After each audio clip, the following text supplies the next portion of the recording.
Salutations! Welcome to Pod Mortem. I'm Reneé Hunter Vasquez, joined as always by my co-host, my husband, and my brother. Hi, I'm John Paul Vasquez. Hi, I'm Travis Hunter. This week, we're recording live from a satanic basement discussing the 2015 found footage horror film, Hell House LLC. This film was written and directed by Stephen Cognetti. Hell House LLC elevates the format of a found footage film by supplying motivation for the footage. With a compelling backstory and a mysterious twist, Hell House LLC created a story rich enough to spawn a trilogy.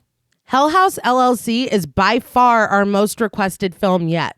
It was recommended to us on YouTube by friend of the show, Gina in a Bottle. Then, when asked which films we should cover in October, it was overwhelmingly suggested to us by our Patreon family. It then went on to win the October Patreon poll.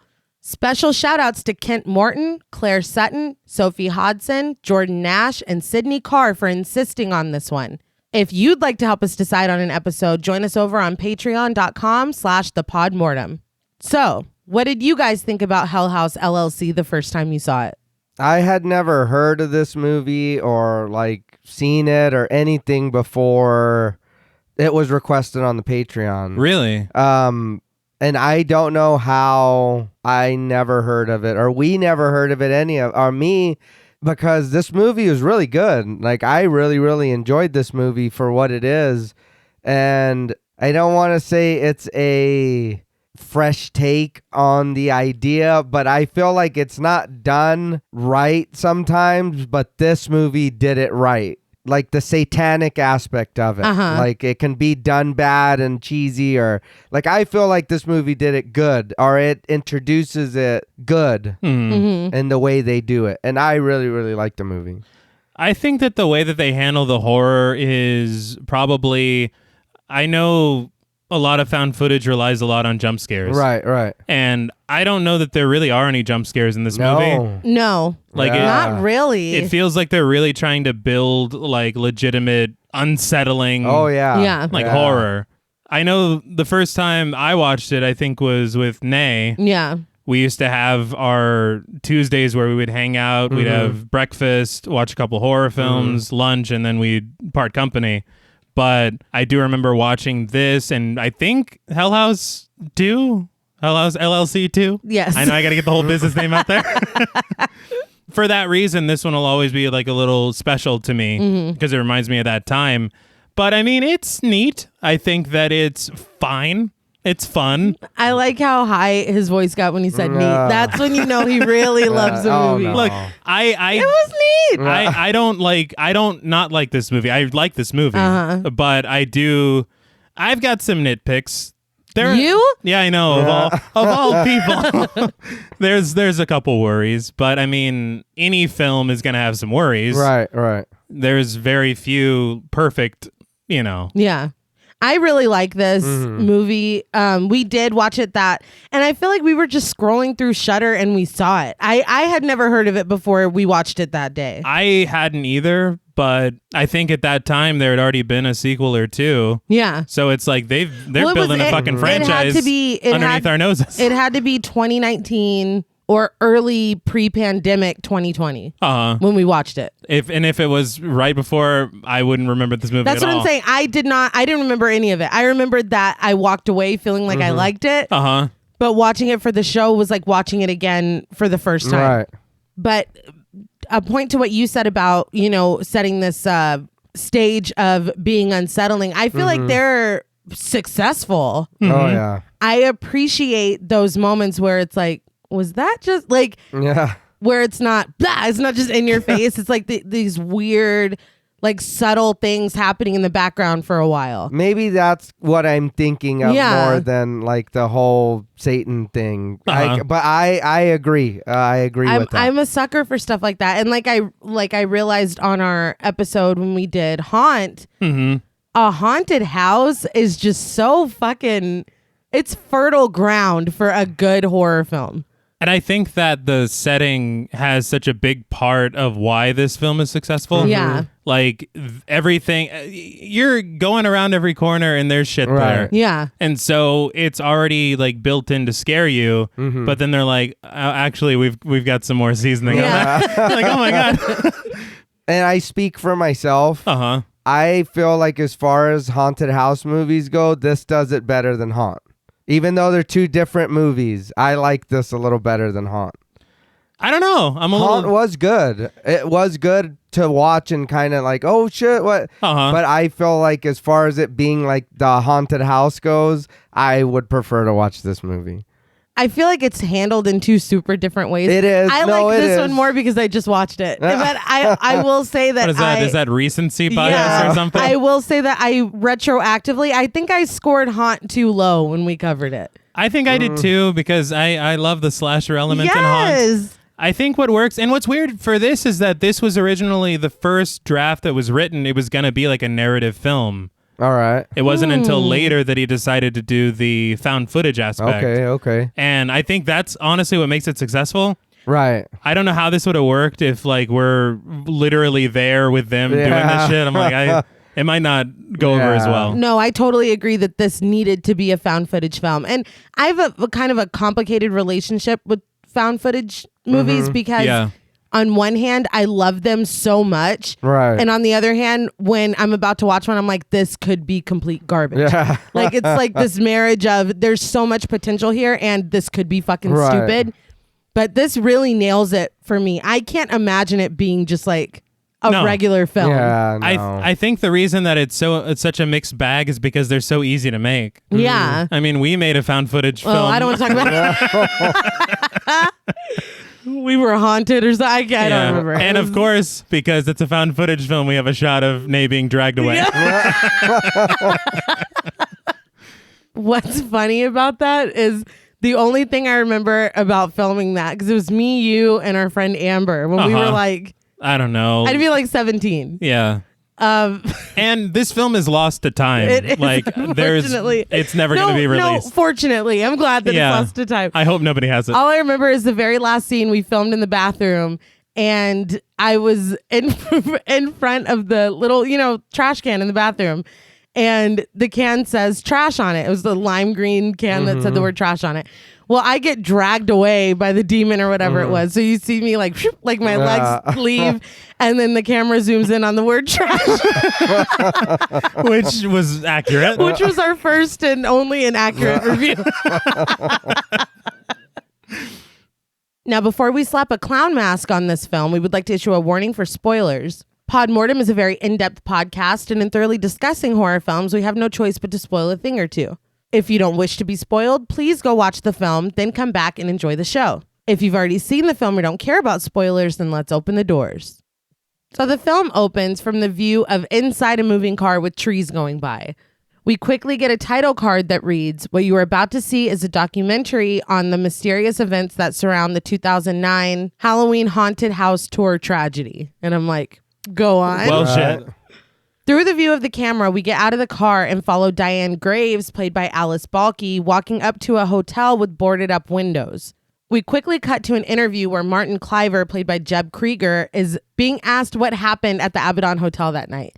His response is to shrug and simply say that he doesn't know. We cut to Miranda Kelly, played by Miranda Robbins, reacting to the same question, but she also says she has no idea. Oh, she was like, "Do you want me to tell you what happened that night?" I don't know. Yeah, okay, Then cool. What, Yeah. What the fuck? It's like, oh, you were asking me? Yeah. Oh, well, I've got nothing. I've got no idea. Then why are you being interviewed? Yeah.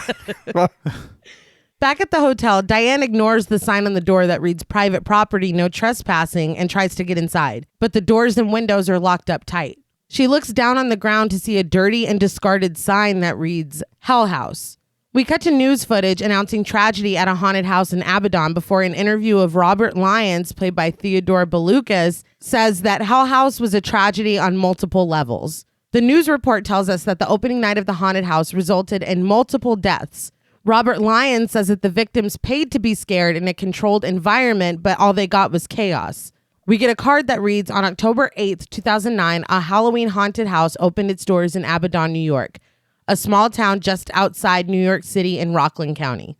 So I do have a couple things here. First of all, that name we'll talk about later. What name? Abaddon. Okay, yeah.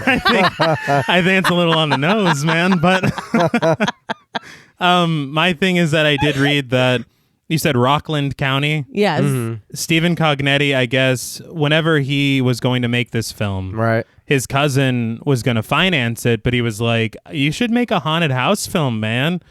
But never gave any kind of indication of what that meant. Yeah. Whether it's like, you should make The Conjuring, man, or you know what I mean? Yeah. So he finds this house in Rockland, New York, or Rockland County Right. that kind of inspires this idea. But that's not where this is filmed. This is actually filmed in Pennsylvania in an actual haunted house attraction. That's cool. And the woman who runs that attraction, Angie Moyer, is credited as production designer for this film. Well, as she should Because be. yeah.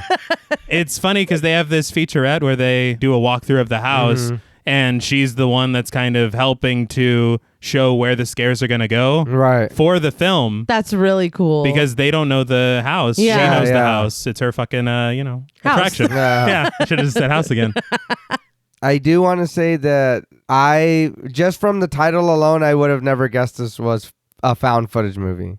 I Right. don't know why it just doesn't sound like it would be something that's found footage. It's interesting to me that they added the LLC part Yeah. because I probably just would have called it Hell House. Yeah. Well, I think I want to say there's a book by Richard Matheson called Hell House. Okay. All right. And so I think he, in an interview, had said that was one of his favorite books. And he's like, well, it's probably Alex's favorite book, too, talking about the Sure, main yeah. character. But yeah, they probably should have just He's called it Hell like, House. no, this is a business. Yeah. Yes. That's what's so important about this. But the news report comments that they don't know if anyone from the company made it out alive. We see footage of survivors breathing through oxygen masks and getting their wounds treated. Witnesses confess to the news cameras that they don't know what's going on. I feel like this is just a theme of like, Yeah. we don't know. Just confusion. And all fairness, they did pay to be scared. So yeah. Okay. Yeah. no refunds. Yeah, stop it. Yeah, mission accomplished, right? Well, they got- were all scared. You got Yeah. more than your money's worth. You should be paying us double. Back at the hotel, thunder cracks as Diane finds an open door and lets herself in. We follow her into complete darkness. Robert Lyons tells us that when people ask him what happened at the hotel, he tells them to watch the video. They should be able to tell him what happened. Did you watch the video? Yeah. I think he was too scared to watch it. I feel right. He's like, oh, you watch it. You So tell me you what didn't happened. watch it? We get a card that reads, a video shot by a tour goer was uploaded to YouTube. I appreciate this aspect because like that's exactly what would happen. Yeah. I'm not that person, but John Paul is definitely that person where if anything starts looking like it's about to pop off, his phone is out and he's recording. I mean, I think it's a good tactic. Yeah. I mean, you ever see those traffic videos from Russia? Yes. Now, that's scary. But we cut to the aforementioned footage showing the Hell House sign up on the side of the hotel. We see a giant crowd with the woman lamenting that it's a long wait. We get a card that reads, it captured the scene inside as the chaos broke out. I do want to point out very quickly, I love their technical differences between The footage. the documentary, Yeah. the news footage, Oh, yeah. and the phone footage. A lot of films, they'll like shoot the news footage with the same camera that they're using. It's like nobody shoots their fucking news in IMAX. What are you doing? It's just ridiculous. But I like that they, even on this low budget film, they're like, there's a difference. Yeah. But the footage shows the crowd getting super excited as it's finally their turn to go inside. They go in the haunted house, getting spooked almost immediately. It's set up with actors, lighting, props, sound effects. It looks like a pretty fucking cool haunted I was house. gonna say it didn't look too bad. No. It really didn't. I'd go there. We go through it on the footage as they go further into the hotel. A clown runs toward them at one point, but instead of scaring them, they push past and just fucking keep running. I was like, instead of scaring them, he's scared. Yes. Yeah. The woman in the group is confused, but they keep going forward. I would think that this was part of it. Yeah. Yeah. That they're acting like they're scared, Yeah. which Yeah. is scary. You're like, ooh, even the clowns Yes. there. What's It's going to be over some there? good shit Yeah. over here. But then a woman pushes past them and flees out the side exit door. They go through a bar area where an actor's playing a dead bartender yelling at them as they go down a short flight of stairs. He's like, all right. all right. I did want to point out that when they see whoever running off up the Yeah. stairs, the lady goes, was that supposed to happen? Yeah. Yeah. A little clunky. Because A little, I it could guess, be another but- patron that like things got too spicy for the pepper. She pissed her shit and then ran away. Or not That's what Mr. I Shit. thought. You know? I was like, so is that the I'm too scared exit? Yeah. So I had to rewind it because even I thought when the clown ran by Yeah. that he might have said something. Mm-hmm. No, But he did. Yeah, he just got out. He didn't even say excuse me. But rewinding it and seeing her run by, I'm not gonna lie, I'd probably be like, is something wrong? Is that You know? real, or- Yeah. Me personally, if I got too scared in a haunted house, I would just go back the way I came. Right. I don't think I would go like Deeper. a random ass exit Yeah, door. yeah. I wouldn't think that was a person. I think It was a ghost. knowing me, yes, I would think it was Yeah. a ghost. But failing that, I would think it was somebody that worked there that was like, oh shit, we didn't turn this on. Or Right. because it just opened. Like this Right. is like the first run. It's like Suicide Night at the Carnival. exactly. Right. Where you're like, look, we're still I working might out the die. kinks. Yeah. If you die, you die. That's just what. You knew what it was. Yeah. I do like that everything makes sense eventually. Yeah. Oh yeah. That's one of my favorite things that can happen is when something seems like a throwaway moment or even seems kind of weird and then Right. later you're like, oh, Yeah. I am a sucker for that. But once they reach the bottom of the stairs, people in the basement are screaming at them to go back up and blocking the way from them going any further. This would scare the shit out of Oh me. yeah. Something is going on now. Yeah, and to me, I felt claustrophobic. Yeah. Oh Yes. yeah. I went to a concert one time. Uh-huh. It's the only like concert I've ever been to, like where people are standing and like dancing and stuff. I went to see AFI and it was a lot of people and I'm pretty short. And so like the opening act came out and played or whatever. But when AFI came out, everybody fucking started freaking out. And I got pushed into the person in front of me and their ass was like in my stomach and it like pushed the air out of me. Yeah. And I was like, I can see how you can get like trampled. Like, Oh, absolutely. so shit like that, even watching it in movies now, I'm like, that is scarier. Yeah, oh, That yeah. is so scary. And they're like, go back up. And people are like, no, man, I want to see what's in the basement. Yeah. What's It's so like, scary, man? Go fucking back up, dude. I feel like being and they put you right in the middle of it. Yes. Oh yeah. Which is even worse. And so I don't know how people would react in that situation if they would continue to push, Right. if they would I feel actually like back up. there's going to be those people who think that this is part of it. Yeah. Uh-huh. Oh yeah. And we're supposed to be so scared to go into the basement. They're trying to get out. Let's see what's down there. There's gonna be those idiots that are gonna keep fucking pushing, Yeah. and people are gonna get stuck in that. That is like That's a fear. horrifying. No, yes. yeah. Especially if you're, Danny DeVito's height, eh? Fuck you. But they finally listen and run back up the stairs, and we see complete chaos. The crew is out trying to lead them away instead of like being stashed to the side or whatever. They're like trying to Yeah. help. There are distorted sounds. Everyone's screaming. Shelves are knocked over. They retrace their steps, screaming and running back to the entrance, and are finally outside the hotel. I was surprised that they made it out. I was too. I expected it to the footage to end. Maybe it was a YouTube live. I don't know. YouTube. I mean, I don't know. You know what? Honestly, that's something that'll come up as a problem for me later on. When does this footage change hands? But Yeah. we'll talk. Well, We'll talk. all right. As they run outside, ambulances and fire trucks pull up. Again, I was surprised. Yeah, the response time was stupid. Well, and stuff like this, the police never show up. Yeah. But it's like, no, we made it out and there's help here. And we were in there for fucking 30 seconds. Dude, so I think someone got scared immediately and they're like, hello, police. Yeah. Right. Somebody come help. Because that was way too quick, 911. dude. Yeah. They were already out there.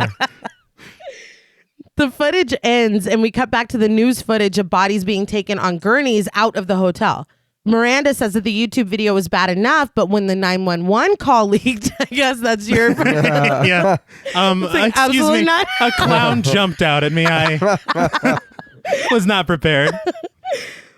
Anyway, the 911 call confused people even more. We get a card that reads 911 call from the Abaddon Hotel the night of the incident. A woman sobbing asks for police and we hear screaming in the background. She sobs as she says something about going into a wall. That's already too much for me. Oh yeah. Yeah. I'm the dispatcher. I'm like, oh, honey, I'm not sending anybody over. Not on my shift. Just hang up. I'm not responsible for that. Oh, no. Now, I do want to point out that there are only what I can describe as, and it should have been in parentheses, but straight demon noises Yeah. in the background. No, shit was popping. Yeah, Clearly. it wasn't just people screaming. No, you could hear it. Yeah. People screaming / demon. / a fucking straight demon noise. But she begs that she doesn't want to die. The news footage states that the cause of death is being blamed on a severe malfunction, but authorities aren't saying what malfunctioned. Well, you see on the Chiron on the lower third, it says there are injuries and fatalities. Yeah. So it's not like they're keeping things super under wraps. Right. No, they're like, oh no, people died. Yeah. Some people aren't going home tonight. Like they are sharing that. Yeah. So I was surprised with what comes later. That's what's so like, stop doing that. Like only giving half the story just makes people dig and come up with crazy shit. Well, the problem with that is 24-hour news. Yeah, no, we got to You have report to something. say something. Yeah. We don't know what, we don't know where, but something has happened. And then Right now. 18 hours later, maybe we'll have some clarification on that. But we'll talk about it all. We'll print a until then. retraction. Yeah. Robert Lyon says the only evidence they have is the footage that got uploaded to YouTube. The 911 call didn't tell them anything. He says that Martin Cliver, the photographer that they were interviewing earlier, got in the hotel and took pictures. He posted them on the internet, and of course, it raised more questions. Yeah. I just want to point out that Robert Lyons is a fucking character. Yeah. He just speaks so slyly. He's like, but Cliver? It's like, dude, this dude is the shit. He's giving us the tea. Yeah, why isn't he narrating that? So we cut back to Martin, who says the hardest part was how hush-hush everything was. Gag orders were put on everyone, and not even the victims' families knew what had happened. That would raise my attention so much. It's like, why can't anyone say anything? Yeah. And that is never really explained. Yeah. I found that kind of odd. Like, why would the town be so, Yeah. you know? Against it. Yeah, that's true, I guess. I mean, they kind of go into it kind of a little bit more in the second one. Right. Okay. But that's not what we're talking about today. No. I mean, see, I don't want to say it yet, but I was like, when your town's named after a... We'll get there. We'll get there.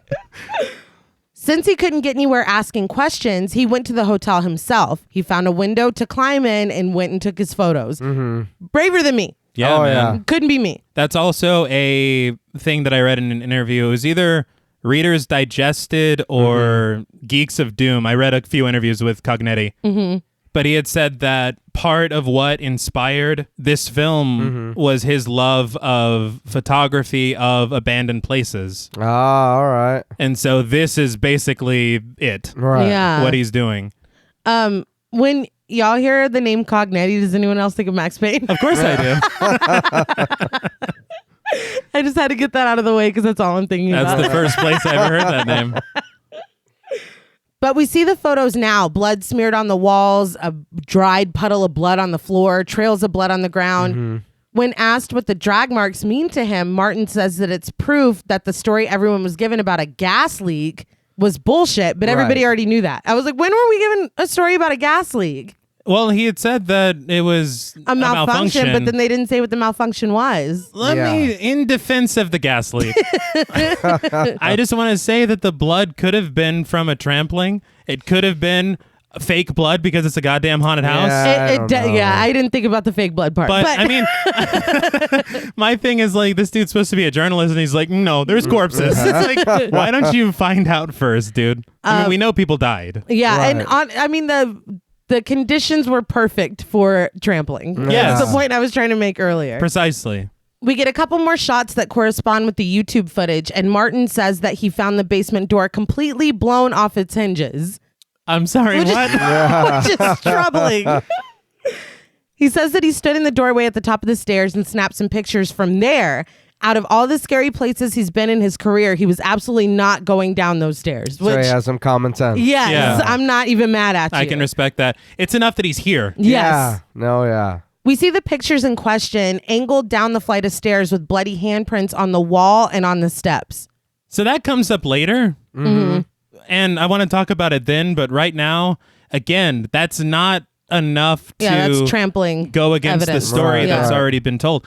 Not that, we all dive into some conspiracy theories every now and Yeah. then. But as of right now, nothing really out of the ordinary from what we've been told. Yeah, but they never copped to any trampling or any injuries like that. Like, what was their story? There was a gas leak and everybody just went to sleep. Like, what was the story? There was a mass hallucination. Yeah, I'm like, I don't understand what the cover up was. But I feel like if there was a trampling, there'd be a little more blood than just like the 2-3 areas, those little smears or. I mean, that's true. None of it adds up. No. So I would see this and be like, yeah, I mean, we saw in the YouTube footage, it was crowded. I'd be like, man, there's some fucking shit went down in there. Yeah. I'd be lapping it up, is what I'm saying. Well, of course we would. He took those photos for people like me. I mean, I do want to know more, but I feel like he's jumping to conclusions. Yeah. He's on that mat from Office Space. We get a card that reads, Sarah Hovel, a member of Hell House, reached out to documentarian Diane Graves and agreed to do an interview at a hotel near Abaddon. She has not been heard from since the tragedy. I believe it's this one, and this is just me being an asshole. There's an extra space in one of these text things. As a copy editor, I was like, oh. An extra space. Yeah, just one. And then, yeah. So I took it down 3 points from my score. I'm just kidding. I just noticed it, and I had to say something. You had to say something. I couldn't. I gotta be me. It's like that song. I gotta be me. We cut to that interview where Sarah Hovel, played by Ryan Jennifer Jones, states that she's been with Hell House since 2002. When asked where she's been since the night of the tragedy, Sarah says she's been staying with family. And as far as how she's been coping, she's in a much better place now. Interesting. Off camera, Diane insists that they get right to it because the attempt to keep everything quiet has made people jump to their own conclusions on that mat from Office Space. Exactly. Yeah. But Sarah says that if people knew what really happened, it would have been harder for them to deal with. Diane says that's the real question. What really did happen? She asked Sarah to take us back to the beginning and go from there. Diane has this line that made me laugh out loud about, she's like, basically everybody is seeing this as something weird. She goes, conspiracy theorists and normal people alike. And that just killed me. I don't know why. The shade. Yeah. But Sarah reaches on the ground and produces a bag. She places it on the table, saying that this is everything that went on in the house. Everything was caught on tape. She said she got to the tapes before the police. And when Diane asked why she didn't give them to the cops anyway, Sarah's like, you'll see. Yeah. To be like, I'm going to go to the station. And I would wonder how she got to them before the police did. Yeah, Right. well, she worked there. I mean, I would just probably be so happy to finally be getting some answers. I'm like, you don't look a gift horse in the mouth. That's fair. Well, sometimes you got to inspect the teeth. No. An assistant takes the tapes away, and Sarah admits that she hasn't watched them, but she knows that Hell House is on them. He comes by quick. Oh, He's yeah. like, I'll Thank take you. those. Yeah. I do want to say that Diane's not a great interviewer. She's asking a lot of yes or no questions. Yeah. She's lucky that Sarah has a lot to say. Well, Sarah's traumatized. Yeah. She's probably didn't want to be like, now, what the fuck? She did say, like, tell us from the beginning. That's good. Yeah. That's great work. So now we get into the footage. We get a card that reads the Hell House footage, August 23rd to October 8th, 2009. It starts on August 23rd, 46 days before opening night. Sarah sits in a van playing a movie guessing game with Paul O'Keefe, played by Gore Adams, playing badly. Oh, yeah. I don't think she's ever seen a film in her life. Paul holds the camera. Also present are Andrew McNamara, known as Mac, played by Adam Schneider, Alex Taylor, played by Danny Bellini, and Tony Prescott, played by Jared Hacker. After Mac and Alex begin to argue about navigation, we cut to the car pulled over on the side of the road and Mac and Alex full on arguing on the side. Like, They're not even trying to hide it. No. I do. It is a thing that annoys me a little bit in movies, but we learn everyone's name in the span of 2 seconds. Yeah. He's like, Alex has got it, and he's like, I got it, Paul. It's like, come on. And then she's like, Mac and Alex are fighting now. I'm like, what? That one's Mac Yeah. and that one's Alex. Why'd you have him wear name tags? Yeah. As the person who had to make the script, I was very grateful. No, that's great. Yeah. I was like, that one's Mac. As a viewer, I was like, my name's Travis. Nice to meet all of you. But Sarah calls out to them that she's hungry, and they stop fighting and get back in the car. They finally come up to the Hotel Abaddon. Paul remarks that it's a shithole and he loves it. So again, this is that real haunted house. Yeah. I did get the name of it. It's called the Waldorf Estate of Fear. I am here for it. And I heard it very much is very proud of this film series. And like they even kept some of the things in the film at the haunted house. That's so cool. So this is another bucket list situation. For sure.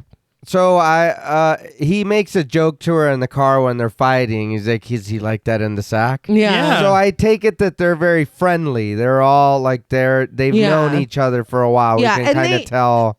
They kind of give detail on that later, but you get those vibes right away. Yeah, because she just looks at him like, oh, that's like Paul. Paul. Which it is Paul. Paul's fucking disgusting. Paul, and but we we'll learned. we'll get there.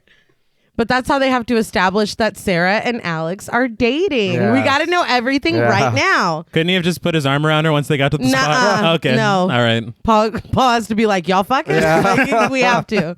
And what's it like? Is it like that? Yeah.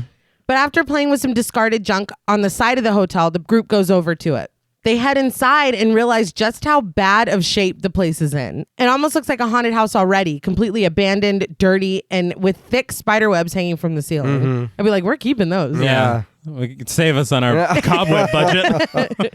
It does look very creepy, though. It does. It does. And I'm not gonna lie, I would like to kind of peek inside and like step around. I don't know how far. Not very far. Not very far. The doorway. Yeah, The I'd like doorway. to take a look inside. Sarah messes with the filthy old piano as they try to figure out how to get the electricity on, and they delegate that responsibility to Tony. An old piano is never a good sign. Never. Don't play with it. No. Yeah. As above, so below, anyone? That's exactly Yeah. what I thought of. I also thought maybe a secret door would open if she played Moonlight Sonata. That's the thing. If you're gonna fuck with an abandoned old piano, play Moonlight Sonata. That's on the it. only thing you're allowed to play. There might be an herb in there. Paul and Alex are sure that they can get the place ready by Halloween. Sarah looks skeptical, and Mac looks positive that they won't. Well, they're 46 days out. Yeah. You know, that's kind of a lot.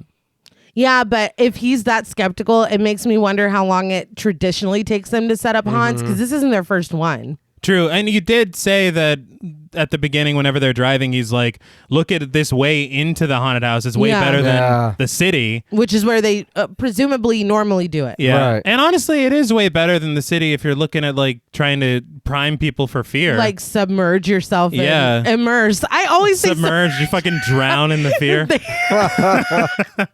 I they mean, drown the you tour could. goers. because I mean, if you're in New York City and you got to pass that fucking like naked cowboy playing that motherfucker, you guys know that guy. And then you go to a haunted house, you're not very scared. You're more I'm scared of that guy. disgusted, yeah.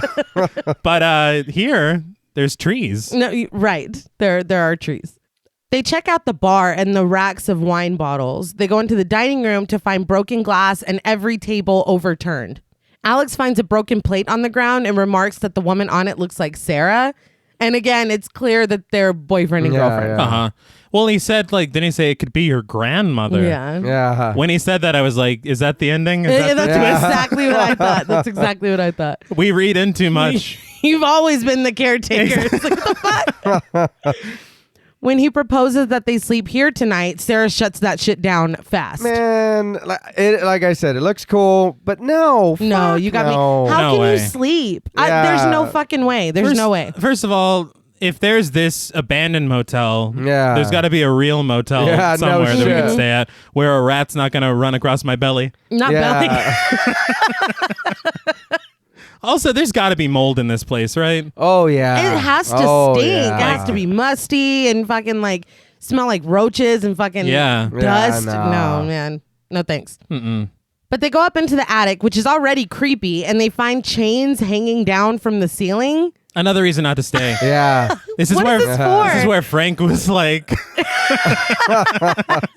Jesus wept. Same house. Exactly. Same house. Yeah. If you find a box, just go. Just Get leave. the fuck. Don't Fuck try to it. solve it. Don't even touch it because it's really easy to solve. Anthony Jerome Yeah, was he's- like, I just have to breathe on He's it. so right. You literally press a button in the center and they're like, we came. It's You're like, oh shit. Thought it was like a Rubik's Cube, man. But Tony's radio starts squealing with static, and when he turns it down and back up again, Alex yells at them to get down to the basement. Paul lowers his camera as they make their way to the stairs, passing a bedroom. The footage rewinds and slows down to show a cloaked figure standing in the corner of the room, and we freeze on it. It was a little blurry. Uh-huh. I thought maybe it was like the ghost of the armoire or whatever it is, you know? Like, I was like, what? I was like, is that a figure of somebody, or is that like a covered cabinets or something? I was like, That's what the true. fuck? I like that the documentary was like, did y'all see that shit? I did. I gotta be honest, not a fan of the instant replay. Like, oh, Yeah. I like a blink and you miss it Right. thing. I don't like just in case you weren't paying attention. Yeah. but I mean, I get it in the context of somebody made this into a documentary and they're trying to point out all the creepy shit. Right. It's not Mike Flanagan, like, No. let's hide a ghost over here. Yeah. Like, that's not what they're doing. Now that makes perfect sense right now, Right. Okay. but later on, I'm like, who was doing that? No, but we'll talk. We'll talk. All right. But the footage comes back up on the group in the basement. Alex sets the scene. The tour guide is going to bring the group down the stairs. They're going to have a woman chained up to the wall screaming. They'll have a bunch of clowns lined up on the opposite wall. Down a hallway, there's a storm door, and that's where the group will exit. I got two things real quick. No. Yeah. First, no, they're not bad. Okay. I don't know why I'm always assumed to be thinking terrible things. But whenever they're coming down the stairs, he says to Paul, he's like, watch your step there, Fellini. That is a reference to Federico Fellini, the Italian film director. I thought it was going to be foreshadowing because Fellini died on Halloween. Oh, shit. Oh. And I was like, oh, is that going to, you know what I mean? Right. We'll talk later about why it's not. But the other thing is that whenever he's talking about their setup or whatever, he's talking about the clowns and he's like, maybe we'll get them to move. I don't know. Yeah. Interesting. Interesting. And at this point, have they already started the whole, is she going to be topless thing with Paul? I think this is when he starts it. Paul's disgusting. He is. Well, Alex kind of feeds into it a little bit. He's like, and she'll be topless for you. No, I'm just fucking with Yeah, you. he feeds into it and then he's like, no, you fucking pervert. Abandons it And then he immediately. shames him for it. The second Paul agrees, he's like, you piece of shit. I knew it. They remember a worse situation that they were in Queens, Alex stating that they can make this happen. But Tony, for whatever reason, is like, we're not supposed to talk about Queens. Yeah. I don't know what that's about. I don't know, Sioux Falls all over again. They fucking murk a guy in Queens? Maybe they did. I want to know. Do you want to talk about the setting of this basement? I think it's very important. Yeah. There's pentagrams all over the wall, Yeah. upside down crosses. Yeah. There's Bibles thrown all over the floor. Like, this is fucking terrifying. Yeah. There's obviously some occult shit that's been happening in this basement. So this is a problem for me, but like me, not like, and for the movie. This is the only red flag I need. We're not staying here. Yeah. I don't care how much money you put in or whatever. What we was can use what the was backyard. happening? Like Yeah. what? And honestly, so far, the only money that we know they put in is maybe the snacks for the road trip. Yeah. Well, I'm sure they had to. I mean, I don't know. You know? Like, I don't know. For all we know, they're Martin Clivering it and just fucking breaking in and setting up a haunt. They could be, as far as we know. But he mentions to Tony about the walkie-talkies making weird noises. Sarah and Paul find a stack of creepy old books, and there are those Bibles that you were talking about. That would scare me. Yeah. But Sarah is unnerved, and Alex is like, it's a hotel. There's Bibles in every room. Okay, why are they all down here? Yeah. That's Gideon's Bible. That's different. It's not in a drawer. Yeah. They establish that the hotel has been closed down for 30 years. When Sarah asks why, Alex is like, the pipes burst and there was a lawsuit. Like, Yeah. what? That sounds like a lie. That sounds like a big Yeah. lie. And the timeline's wrong. It's not been 30 years. We learn later. Alex just be talking. But he puts it all into perspective. They're trying to make a haunted house, and really half the work has already been done for them. Don't be lazy. I mean, Paul's like, on the bright side, we have free props. He picks up a discarded heel out of the dirt and tries to give it to Sarah, but she's not into it. I love that he's like, what size are you? Yeah, Like, Jesus you don't Christ. get that fucking... Back in the interview, Diane asked Sarah what it was like to live in the abandoned hotel. She says it took Tony and Paul a week to get the electricity on, and that's when they started staying there. When they started sleeping there, that's when things started to change. When Diane asks how they changed, Sarah doesn't say anything. Cool story, bro. Like, why? Yeah. She's asking me open-ended questions. Sarah's just a bad interview. I think I put too much on Diane at the beginning. Maybe Sarah just, maybe she just sucks. I don't know. It's like, you called me. Yeah, you said you had shit to talk about. We cut back to the footage and we see that the group is standing in the bar, drinking and talking. Tony films as the group reflects on a time where they failed to scare a group of girls dressed like Disney princesses. Mm-hmm. And they laugh as they remember that their haunt from Queens really wasn't that bad. They actually had fun. So they are allowed to talk about it. Yeah. I guess when they're drinking. I guess so. It loosens them up. Yeah. It's no longer a Fight Club situation. Right. Alex asks Tony to keep the camera running because he has something to say. He raises his glass and says that he knows this was all hasty, but they're all here to keep Hell House fresh. He tells them that he's sure it's all going to work out and it's still going to get the numbers that they made in New York. Sarah says that at least in the city, if you get scared, you can just walk outside and get a slice of pizza. Here, if you get scared, you go outside and it's still scary. Yeah. See, but that's great. Yeah. Again, no naked cowboy. No. Yeah. Submersion. Drowning. Yeah, we're Drown drowning yourself in the fear. Paul chimes in that no matter what anyone has to say bad about the Queen's haunts, at least they didn't have to sleep there. He does have a point. That's a very good point. Yeah. Alex, annoyed, says he's just trying to get them motivated. His speech having failed, he tells Tony he can just turn the camera off now, and so he does. I do want to say that Mac brings up the fact that at their old haunt that the devil Thank you, because I was going to say something if nobody else was. had a New York accent, which I love an idea. That's fucking wonderful. Right? That was his impression. Yeah. That was really fucking And funny. it cut them up too. That was great. I read that half, like, they had a script, Right. but he said, look, it's almost like Curb. Yeah. Where the scenes are like, this is what we want. What we need to get out of it. Just get there. Yeah. And so, it doesn't have to be exact. And I wonder how much. 'cause Yeah. That felt improv. And it was really good. It worked for me. I don't know. We come back on Tony monitoring a bank of cameras. Alex points out that they weren't supposed to have any blind spots at all, but there's one in the basement. Alex, I guess he's like the boss. Mm-hmm. But the way that he phrases stuff, if I was working with him, it would piss me off. Yeah. I 'Cause he wouldn't doesn't be say- working with him. Yeah, he doesn't say, hey, why is there a blind spot in the basement? Yeah. He says, I thought I said I didn't want any blind spots. Yeah, don't be fucking Who the fuck are passive you? with me. And Yeah, you go set it up then. Yeah. The thing is that Mac was like, wow, man, you got it all set up. That's a great Yes. job. Yeah. And Alex was like, I thought I fucking said. Interesting, because I'm pretty sure. It's Weird how. like, fuck you, dude. And I'm sorry, but how long have you been working with Tony? Yeah. Yeah. Doesn't he know? There has to be a reason that Yes. there's not. Yeah. Just little, I mean, I don't know. Maybe it's like a nitpicky thing, but Right. that, I'm like, oh, I see what kind of person you are. Yeah. Like that, I do not like stuff like that. But it's planting the seeds, Right. Yeah, for right. sure. and there's payoff. There is. Tony says that they should be able to get cameras and walkies down there, but they're just not getting anything. Max says that it's a liability. They need eyes down there with the half-naked girl around a bunch of assholes. Alex is like, yeah. Which you can kind of tell all by this. More about Alex kind of being a dick. Right. Uh-huh. And more that Mac is like the business-minded one. Right. He's like, that's a liability. Yeah. And he's Yeah, right. he is right. But then they're like Paul over Yeah. here. Yeah. It's like, well, you got one on your payroll. Yeah. Yeah. Like fucking perverts like Paul. Paul's like, Yeah. yes, sir. He's like, I'll try. It's just gross. No, he's disgusting. But Tony proposes that they get a big security guy down there and just slap a clown costume on him.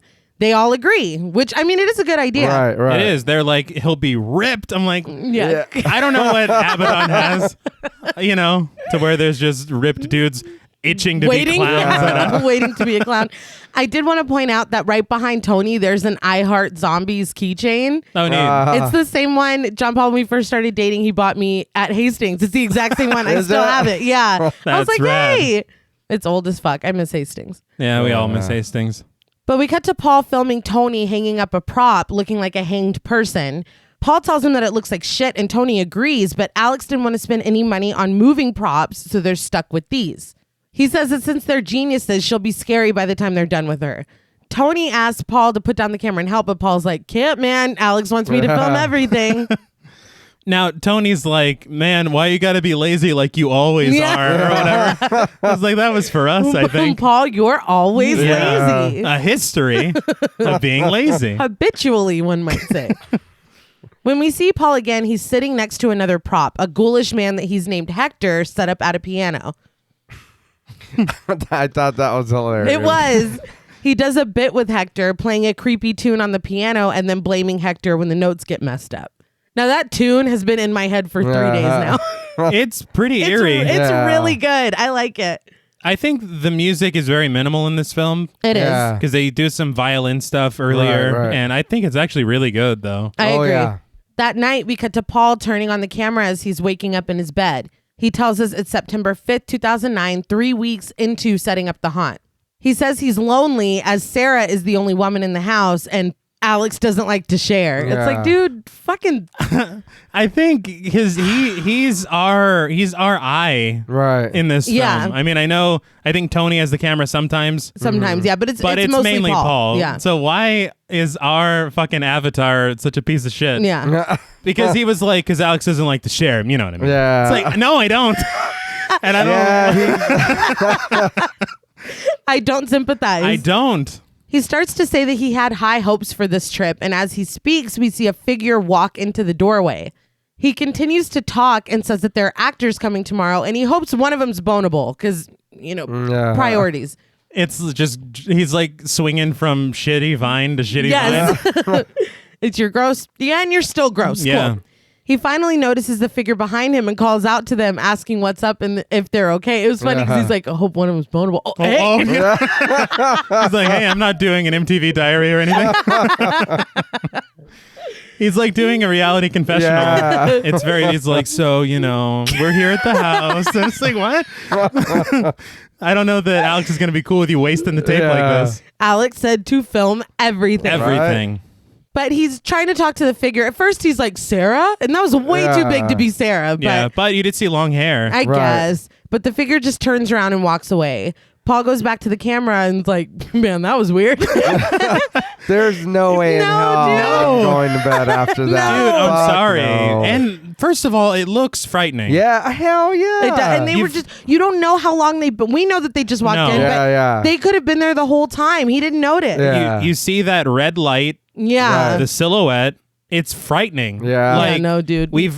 How many nights? They've been here for 3 weeks? For 3 weeks, yeah. I'm sorry, man. Yeah. No, and at the very least, I'm going to make sure that they get back to their room because he said she might be sleepwalking. There's a set of stairs right there. He's like, whoa, that was weird anyways. Hope they don't die. Good night, guys. Good night. But he turns off the camera, telling us he'll see us in the morning and to sleep sweet. The next morning, Paul keeps being Paul by creeping toward a cracked door where Alex and Sarah sit on their bed talking. At least he's consistent. Yeah. He never disappoints. Sarah's in her underwear. No, he constantly disappoints. Yeah, I was gonna say, he only disappoints. Sarah's in her underwear and Paul zooms in on her ass before just walking into the room and getting caught.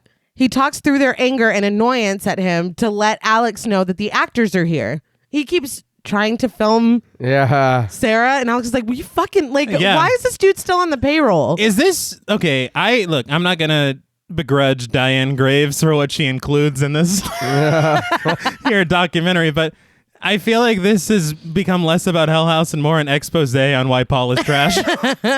Well, why is she like, we need Sarah's ass in this? It's like, everyone's going to want to... It's like, Diane, I thought you were, professional. Keep it a pro. Yeah. Just keep it professional. She seemed, honestly, though, there is a deleted scene earlier on in the film where she's like talking about getting in touch with Sarah. And they're like, this could be your big break, Diane. Yeah. Like, they're like really amping her up. So maybe she's more of a Gail Weathers type. There's only one. Well, I said type. But we cut to Alex and Mac talking to the actors under umbrellas in the rain. We have Melissa, played by Lauren A. Kennedy, Joey, played by Paul Hess, and Sam. I could not find the actress's name anywhere. Yeah. True to form, Paul zooms way in on Melissa's face, and she finally smiles up at him. I'm sure not knowing that he's being a fucking creep. Yeah. This feels like a serial killer picking a victim. It does. I'm sorry. Is this Leslie Vernon? Yes, it is. It was odd. I was like, it's weird that he's. I don't like his character, the rapey friend. Is like it's really weird. It's like, what the fuck's wrong with you? Are we supposed to like these? Yeah, no, I don't. I feel like this is a VHS issue that I had. It is, and honestly, I think the only Tony's all right. Mac is a nice guy, Right? Yeah, it's just them, and Sarah's fine. Yeah, and but Sarah's Alex is she's a not dickhead. She's not a good interview, but Alex is a dick, and Paul's disgusting. yeah. So I mean, I don't know the way you mentioned it, and now it's never gonna leave my head. But you trim this down. This could be one of the better VHS segments. It could be. I mean, we're all coming off of VHS 94, Right. so This is better than that. I think our trash that we made, That was supposed to be in this one. yeah. Back at the interview with Martin Cliver, he says that only one officer would speak to him, and that was under complete anonymity. He was a first responder the night of the Hell House tragedy. He told Martin that the first body that they came across was a Hell House member, but he wouldn't confirm who. I do want to say I love that he spoke to me under complete anonymity. Yeah. But we know that they keep records of who was the first officer on the scene. But he Like, you're going to get him fired. They're like, oh, it was Officer Smith? Oh, well. I Who never got said there your first? name. Exactly. Yeah, I never Yeah. said your name. I did think that he was going to say that it was Paul that was killed or whatever, because they're showing him be such a piece of shit. Yeah. I thought he was going to be like, here's an olive branch, we know. Yeah. But he's But he gonna die. dies. So calm down. But he said that their throat had been cut and they were sure that the wound had been self-inflicted. Eerie music plays as we see the Hell House group hanging out happily outside. Martin asks what the hell happened in there and concedes that we're probably never going to know. He brings up the very strange and very sad case of Joey Scheffler, who was in the basement when it all happened. Again, I love how he's like, and we all know what happened to. I was like, no, we don't. No, we don't. Please Please, tell me. can you tell us, please? He says Joey made it out alive, but we all know how that ended. No way. No, we don't. Please. We see the footage that Paul took of Mac and Alex meeting the actors in a still. We zoom in on Joey under his umbrella. A card reads, authorities tried to talk to Joey Scheffler in the wake of the tragedy, but he refused to talk about what he saw at the hotel. 9 days later, he was found dead in his bedroom. He hanged himself. It cuts to black. It is a little interesting how they're planting all these. You don't plant breadcrumbs. Yeah. I don't know what to talk about. Get a bread tree. That's not how you grow bread. Yeah. But the way that they're doing it to where they're like, bad shit happened. Yeah. They open it up with that, but then they keep teasing you with how bad it is. Yeah. Right. And the fact that he made it out alive, But still. that's Yeah. scary. Yeah, that was my question. So he's seen something so crazy. Yeah, that he couldn't cope with it. That is frightening. Or somebody or something came together. Or that. Also, Yeah. Still frightening. well, Right. if they're fucking doing secrets and shit, the town probably Maybe. Right. met him outside. They're like, hi, Joey. We Like, heard what you the saw fuck? some The whole things." town. They say Yeah. it all at the same Yeah, it's time. everybody. Yeah, it was a gas leak. Like all in unison. It's like, oh shit. Oh, Okay, okay. sorry. But we come back on the footage, September 18th, 19 days until opening night. Paul comes in with the camera to find Alex and Melissa sitting on a couch. Alex tells Paul to get the camera away because Melissa is nervous, but of course, Paul doesn't listen, persisting with his predatory behavior. Alex tells Melissa that she's the main part of the attraction. She's going to be in the basement at the end of the tour. Melissa confirms that no one will be touching her, and Alex reassures her. Joey will be in the clown suit down there, and he'll make sure that no one gets too close. So at this point, I'm like, Joey. Yeah. Yeah. Who we see hoofing it. She asks Paul why he's filming everything, and Alex tells her it's for them to help with their haunt next Halloween, but some of it may end up on the website. Paul chimes in that he's also trying to catch a ghost on camera, and Melissa's like, oh, so you've heard the rumors about this place? Yeah. Paul's like, what are you talking about? And Alex is like, there's no rumors. Yeah, There's no dude. rumors. It was just shut down. Dude, not only does he get cagey as fuck, Yes. he is so suspicious. Yeah. Oh yeah. Like, Oh yeah. I was surprised he didn't fire Melissa like right after this. Yeah, you are Like- out of here. Nobody tells my staff the truth. But Melissa spills the tea. The owner hung himself here. Alex denies this, saying it's just a rumor, but Melissa says it's the local story. Paul asked if the owner was into satanic stuff, citing the stuff that they found down in the basement. And Melissa's like, I thought you guys did that. Yeah. Well, because it's a little on the nose. Yeah. Because it's scary as hell. Oh, yeah. Yes. So if I'm Melissa, I think I might quit. Yeah. Knowing that was already, and that's my town. area. Oh, yeah. Nope. Oh, that's true. I have to be down there. I'm existing next to that? Nah. Is that goat blood? Yeah, this would be a lot of fun, but I might have to pass. Melissa goes on to say that things kept happening to the guests here, and that's why the hotel was forced to shut down. Alex is like, nah, it's fine. Well, he's like, it's rumors, guys. Yeah, he's like, there's never been a rumor that's been confirmed. Never, not once. Not in the history of rumors. Not even Fleetwood Mac's rumors. But Paul still tries to creep on Melissa one last time before finally leaving with the camera. We cut back to the interview and we see a picture of the Hell House crew as Martin Cliver laments that, again, we'll never know what happened in the hotel. That's all he keeps saying. Yeah. Can we interview someone else? I mean, thank you for the pictures and everything, but I think You're that's like where... super negative, dude. Let's go back to that crazy guy. Yeah, with the mustache twist, yeah. Dude's the shit. But he says we'll never know what happened at the hotel, just like we'll never know what happened at the haunt that was set up 20 years later, just like we'll never know what happened to Andrew Tully. Robert Lyons, our cool dude, there we go, tells us that the more you dig into the hotel's history, the more unsettling it gets, and it all starts with Andrew Tully. So we're going to get some lore now. Absolutely. Yeah. Now this is what I came for. I love this. I live for this shit. Yeah. Like, and maybe here's one thing I did want to point out was that he had said, Cognetti, that this film was very much inspired by Lake Mungo.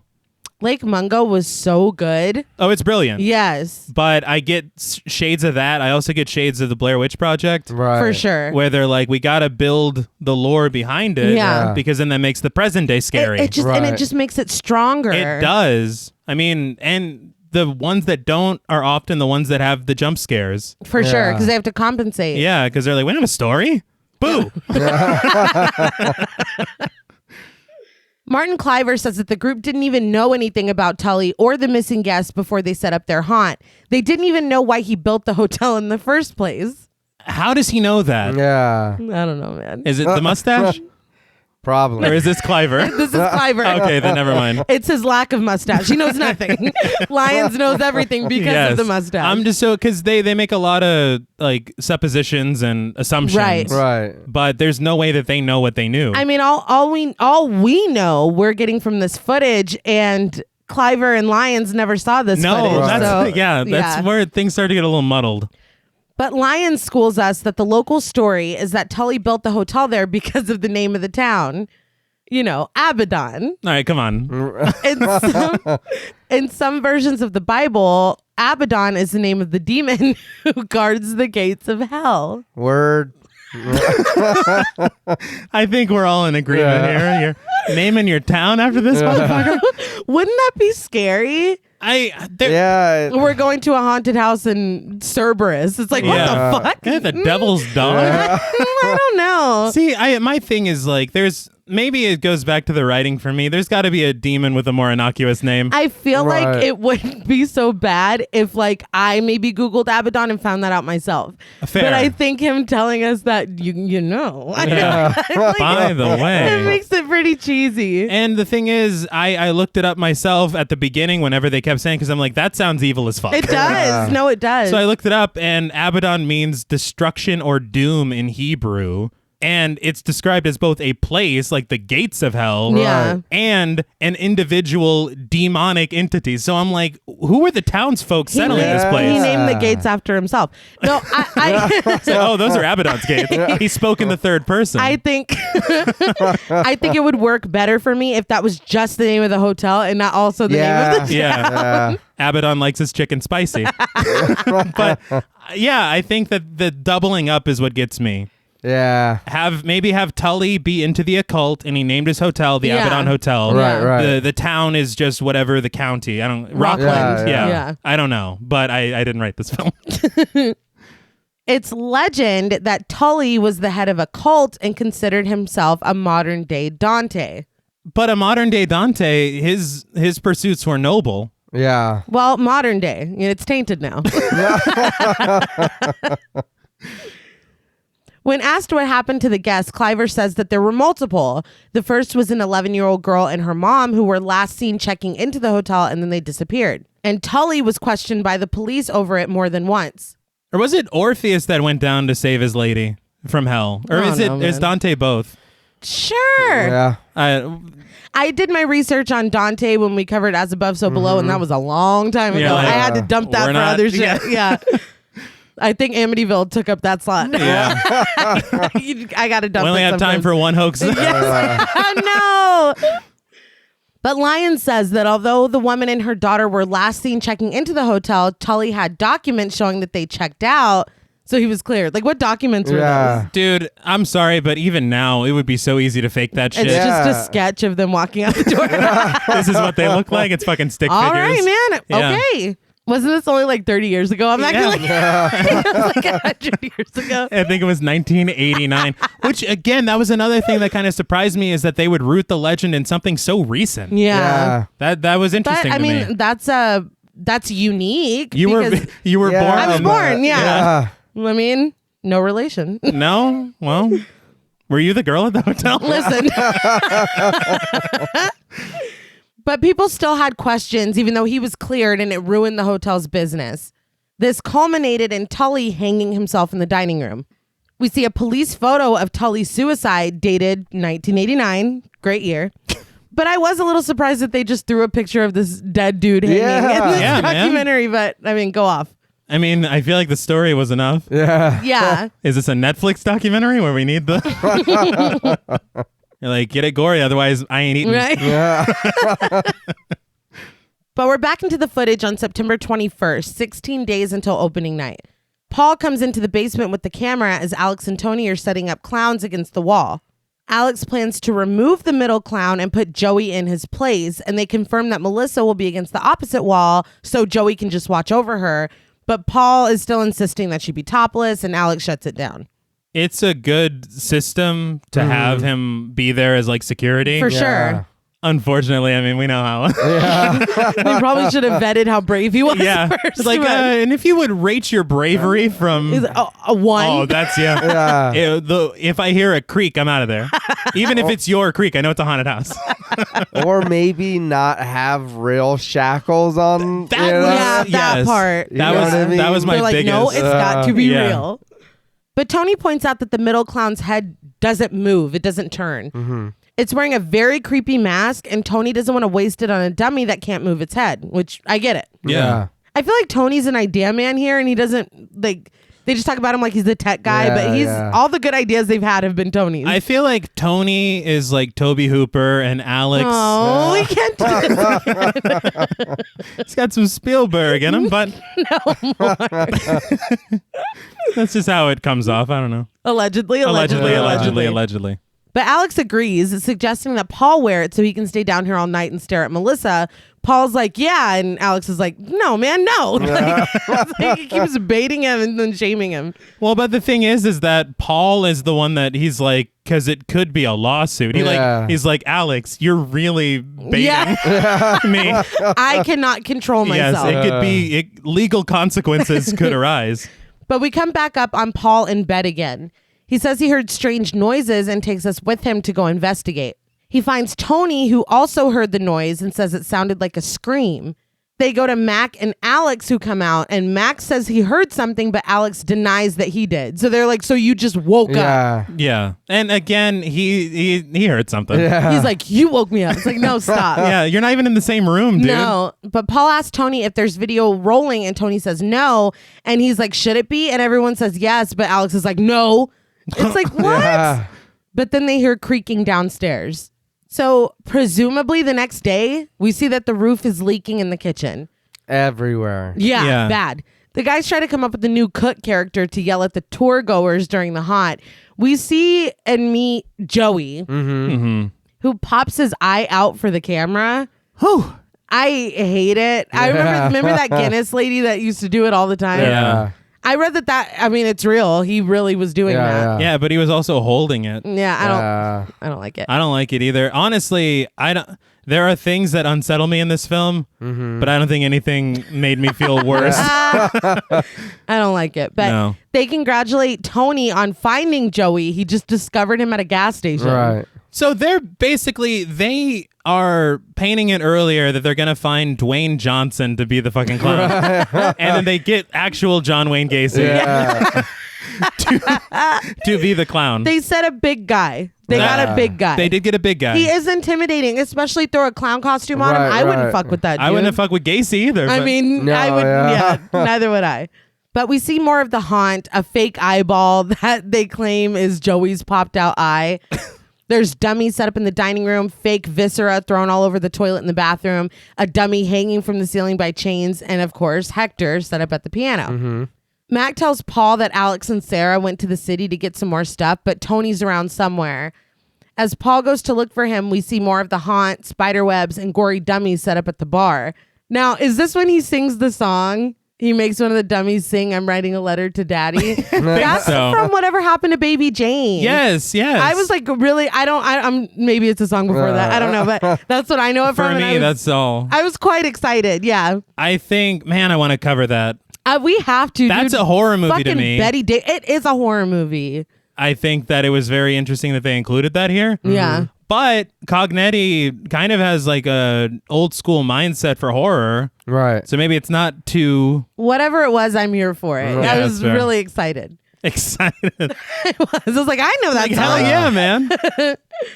But finally, he walks up to someone in the creepy clown costume from earlier. The one he's got like black makeup Yeah, on. yeah. It's a white and black suit.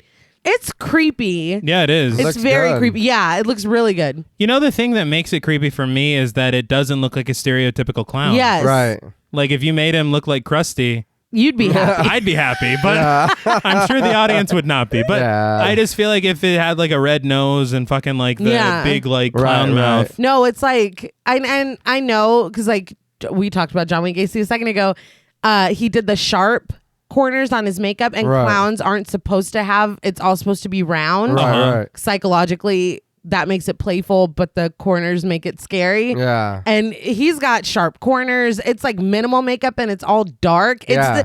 It's off-putting. It's like, I know what a clown is supposed to look like, Yes. and this isn't it. I like it a lot. You know, they use that same mindset for Joaquin Phoenix in Joker. The Really? sharp points. I mean, it's true though. It works. I read that and I was like, nah. And then you look at clown makeup and you're like, no. Oh, shit. No, it's true. Well, he's going to eat the kids. But he assumes it to be Tony and sees that he's staring down the flight of stairs leading to the basement. When he looks down the stairs and back at the clown, though, he's staring right at him, and Paul gets scared. Yeah. Yeah, this is a problem. Yeah. Oh yeah. He continues through the haunt and finds Tony now sitting with Mac at the bar. He turned, like, it's literally the next room. Yeah. Yeah. So it's... There was no Yeah. way. No. It was not. It was never possibly Tony in Yeah, the at costume. all. And Tony's not breathing heavily. All sweaty. Yeah. What's going on, Paul? Yeah. No. But he runs back to where he saw the clown, and the clown is now gone. And you can be like, oh, well, they just set up like it's a prop or whatever. Right, but if right. you remember, that clown's head does not Yeah. turn. They told you that. Whew. Yeah. Yeah. So I did want to point out that I read they had either a person in this clown costume Yeah. Right. to do this, or they had a straight mannequin. It's kind of hard to tell because it looks exactly the same. Right. Yes. But I think that they said that the clown could not stand on its own. So anytime you see the clown standing there, I think it's a person in the costume. All right. But they're so still. Yeah. I think it's what I read. It's either Tony or Alex in the That's in costume the when it's costume? being worn. It's Right. not obviously their characters, Right, but right, it's right. one of them inside of it when it needs to be. All right. It's That's, yeah. whew, Yeah. no thanks. That's a no from me. Yeah, no. But he goes down into the basement accusing Alex of trying to scare him. But when he turns on the light in the basement, the clown is just sitting back with the other dummies where he was before. No. No. I'm done. I'm taping everything. Yeah. Yeah. Well, this is No this, shit. this You know? upcoming Yeah. part pisses me off. But Right. Me too. Paul runs back upstairs and yells at Mac and Tony for trying to fuck with him before the footage cuts off. When it comes back up, it is set up to show the entire crew watching the footage back. We can't see the footage, but we hear Paul's interaction with the clown. Mac accuses Paul of setting this up to fuck with them, as this is typical behavior for him. We see the monitor zoomed in on the clown's face as everything is dismissed as a prank. Now, if I'm Paul, I'm probably going to sit this haunt out at this point. Yes. We've already been hearing weird shit in the middle of the night. Right. This local girl is talking about, oh yeah, no, freaky shit happened. Like, no. Yeah. And then y'all are dismissing it because you think it's me. I know it wasn't me. Yes. Right. Why would I ruin my own fruit pie? Yeah. No, dude. It sucks because he fucked himself so bad by being a being doofus a piece of shit. the entire film, Yeah. and so everyone's gonna think you're just full of shit. Yeah, the boy who cried wolf. Exactly. Yeah. But weren't you there to see that the head can't turn? So why Yeah. the fuck did the head turn? Yeah. That they bring that up later, and it's a very piss poor. Oh, it's bad.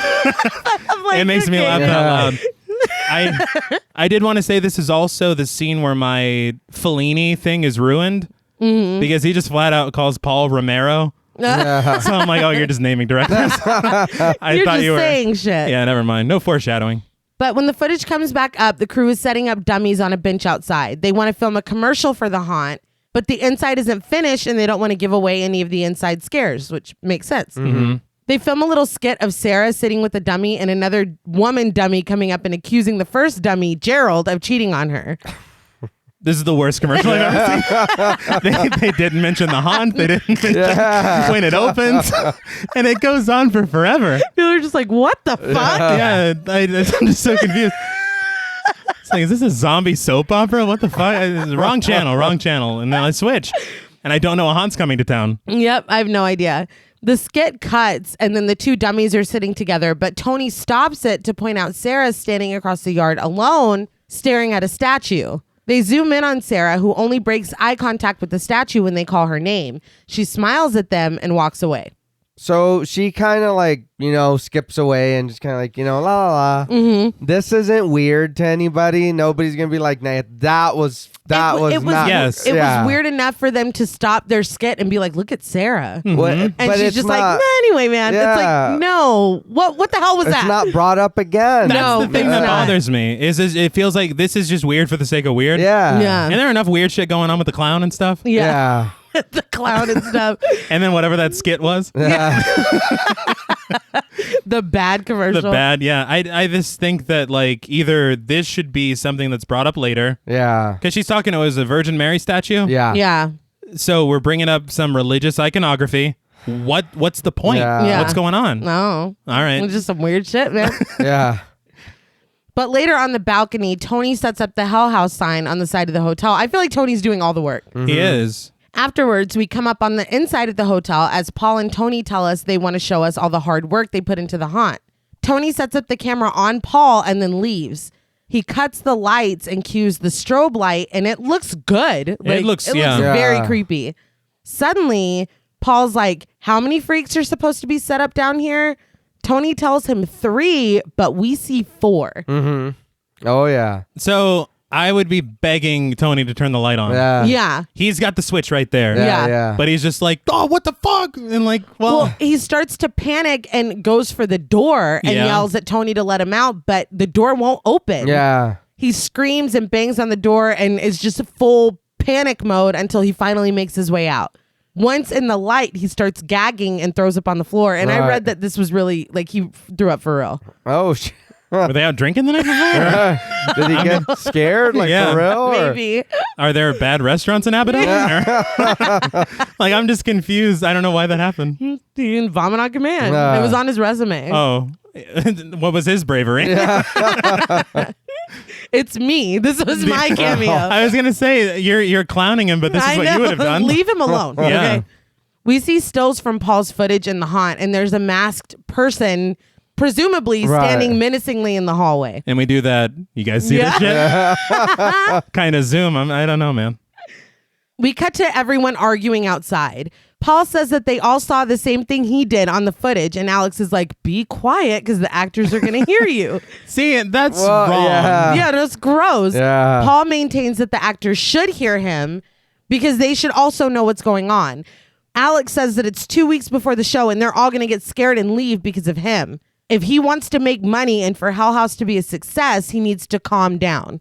I would ask kindly if we could just sit in the moment of that being fucking horrifying. Yeah. And then if we have to move past it, we'll move past it. Yeah. But can we all agree? Yeah, let's not brush this under the rug. Yes. Oh, man. Like, that's what's pissing me off about Alex. He could be like, look, I get it. It's fucking horrifying. Yeah, no, he's like, shut up. Yeah. And it's like, and while we're talking, Sarah, what the fuck was that? Yes. Well, I know dude's a terrible guy, but he's trying to warn you. You see Yeah. what he shot. Yeah. No, yes.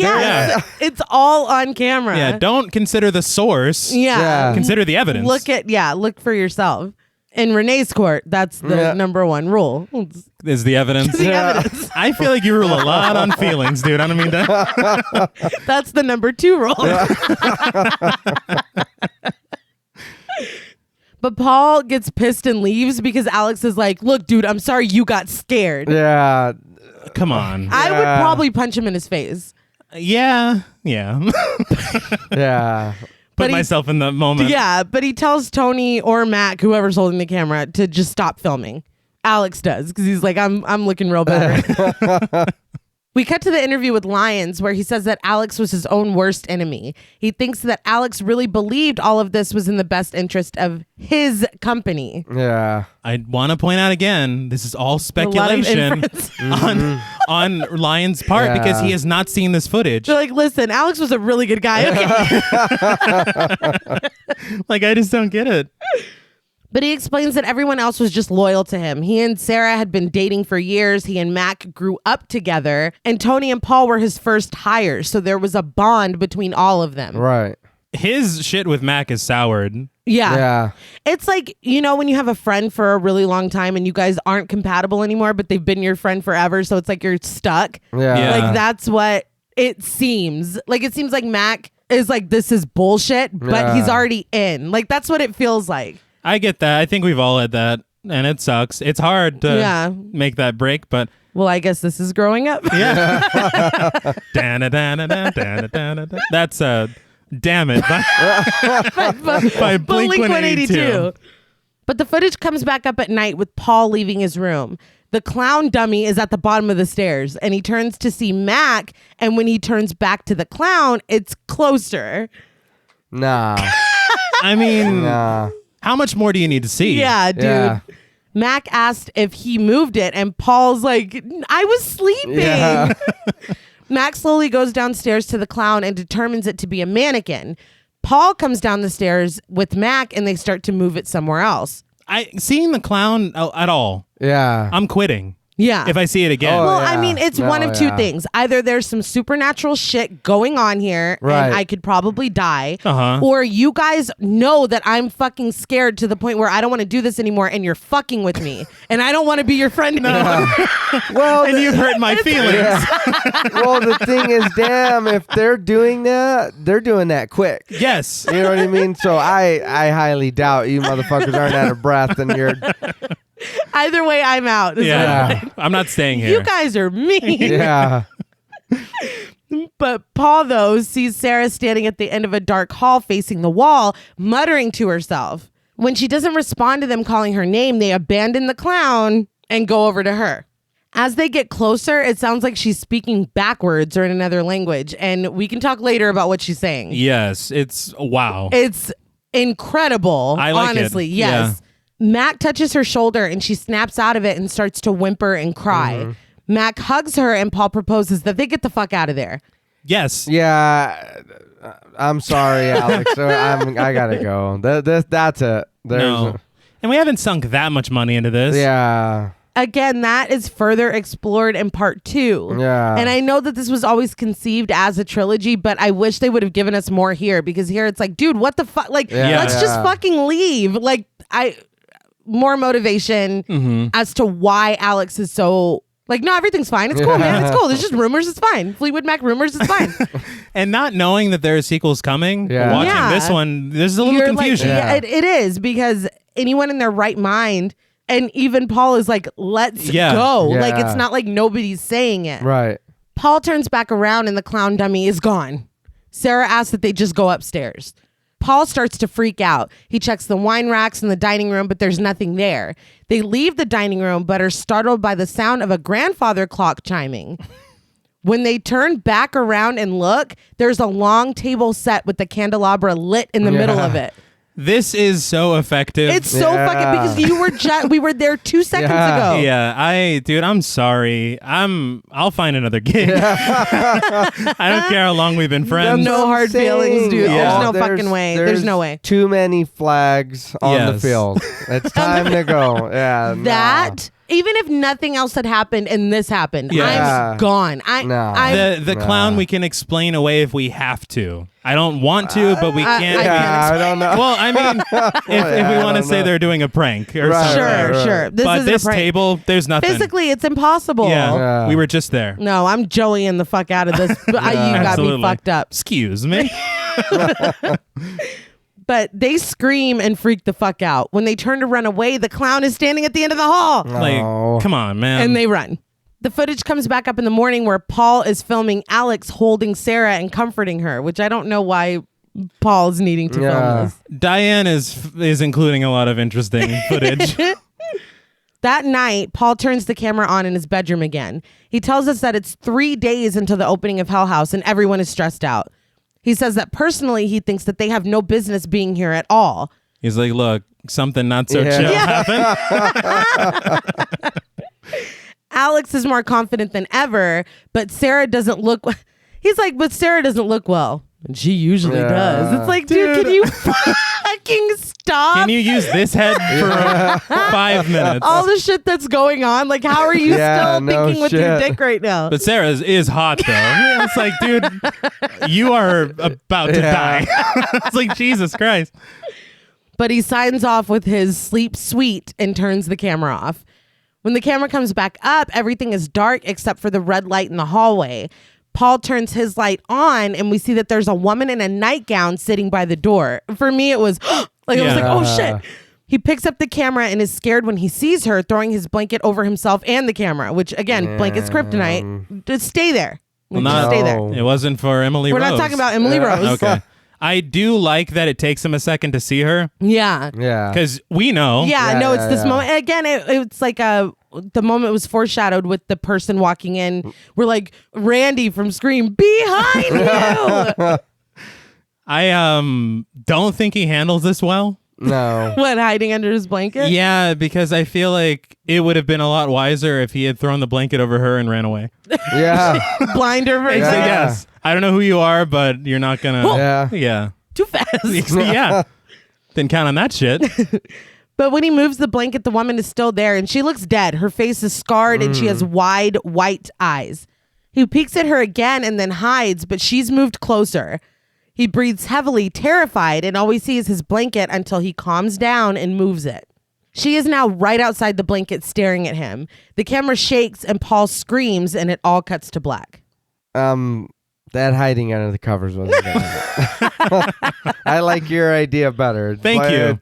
Throw the blanket and then just try to Sonic out of there. I don't know if I think fast enough to throw the blanket on her, but I definitely would have tried to run out of the room. I think, yeah. Or the camera. Throw the fucking camera at her. You don't need that anymore. Yeah.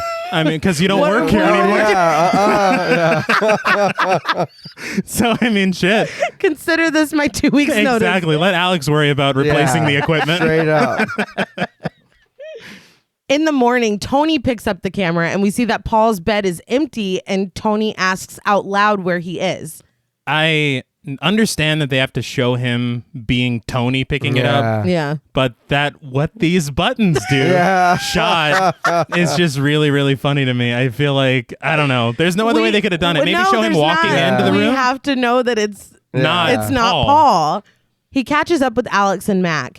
Alex says that there's no way Paul left 2 days before the show without saying anything. But Mac reminds him of the haunt in 2005 when Paul missed 2 shows without saying a word. I would have preferred they brought that up earlier because now it just feels tacked on. Yeah. Show him being a flake, like maybe because he was saying something about a day off and they're like, there are no days off earlier. It's like, oh, we know all about you and your days off or something like that. Or show him skipping a day instead of, because I know you had Tony being like, you're lazy like you've always been. But that was a little much too. I don't know. Maybe I'm just hard to please. Right. They couldn't have won. They couldn't have won. But Mac says if he's done it before, he'll do it again. He's not going to change. Paul is just a fuck up. It's like, Mac, how do you really feel? Yeah, man. Tony defends him, saying that he set up half this stuff himself and all his shit is still upstairs.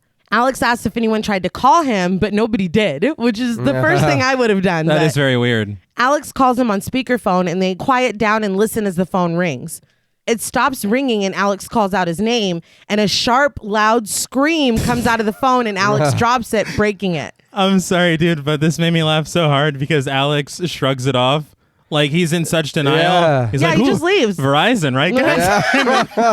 Well, you got a haunt to plan. Yeah. Don't you hate when your phone does that? You guys got any bars? God damn. Weird, right? Anyway, Was that his phone or did he get it from? I thought he got it from one of the other guys. I don't even know. I can't remember, but it's broken. Yeah. because That's I was fucked like, up. what the fuck? And he's just Max, like, like, Yeah, that's not even your phone. just like, so anyway, man. Yeah.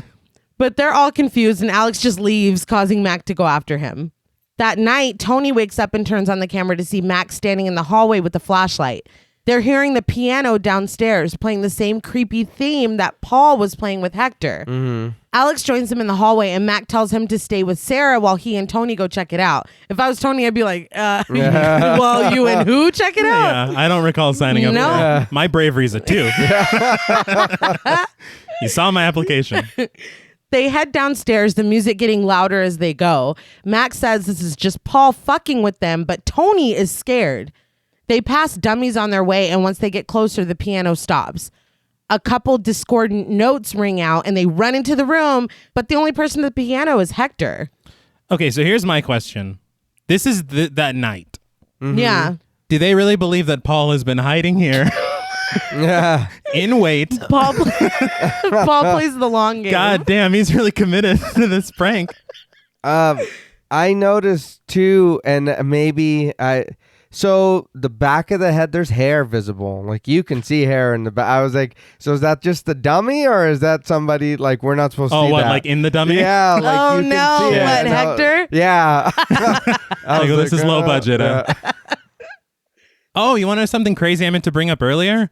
They shot this film, the entire film, in 10 days. Damn. Holy shit. All right. I understand, with found footage, it's easier to do quicker. Right. But that's still impressive. Yeah. But they were tired. Oh, yeah.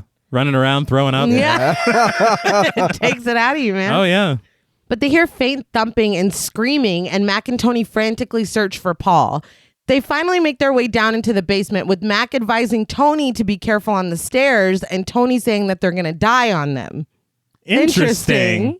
Mac says that he's going to go lock the storm door. The light doesn't work, of course, when they try to turn it on, but they keep going deeper into the basement. They pass the clowns, the main offender clown present and accounted for between the other two. Can't they chuck him in a dumpster? Yeah. I mean, and I know we're friends, but I don't want to go back in that basement. No, No. dude. It's it's like, Paul, you win, Paul. yeah. Yeah.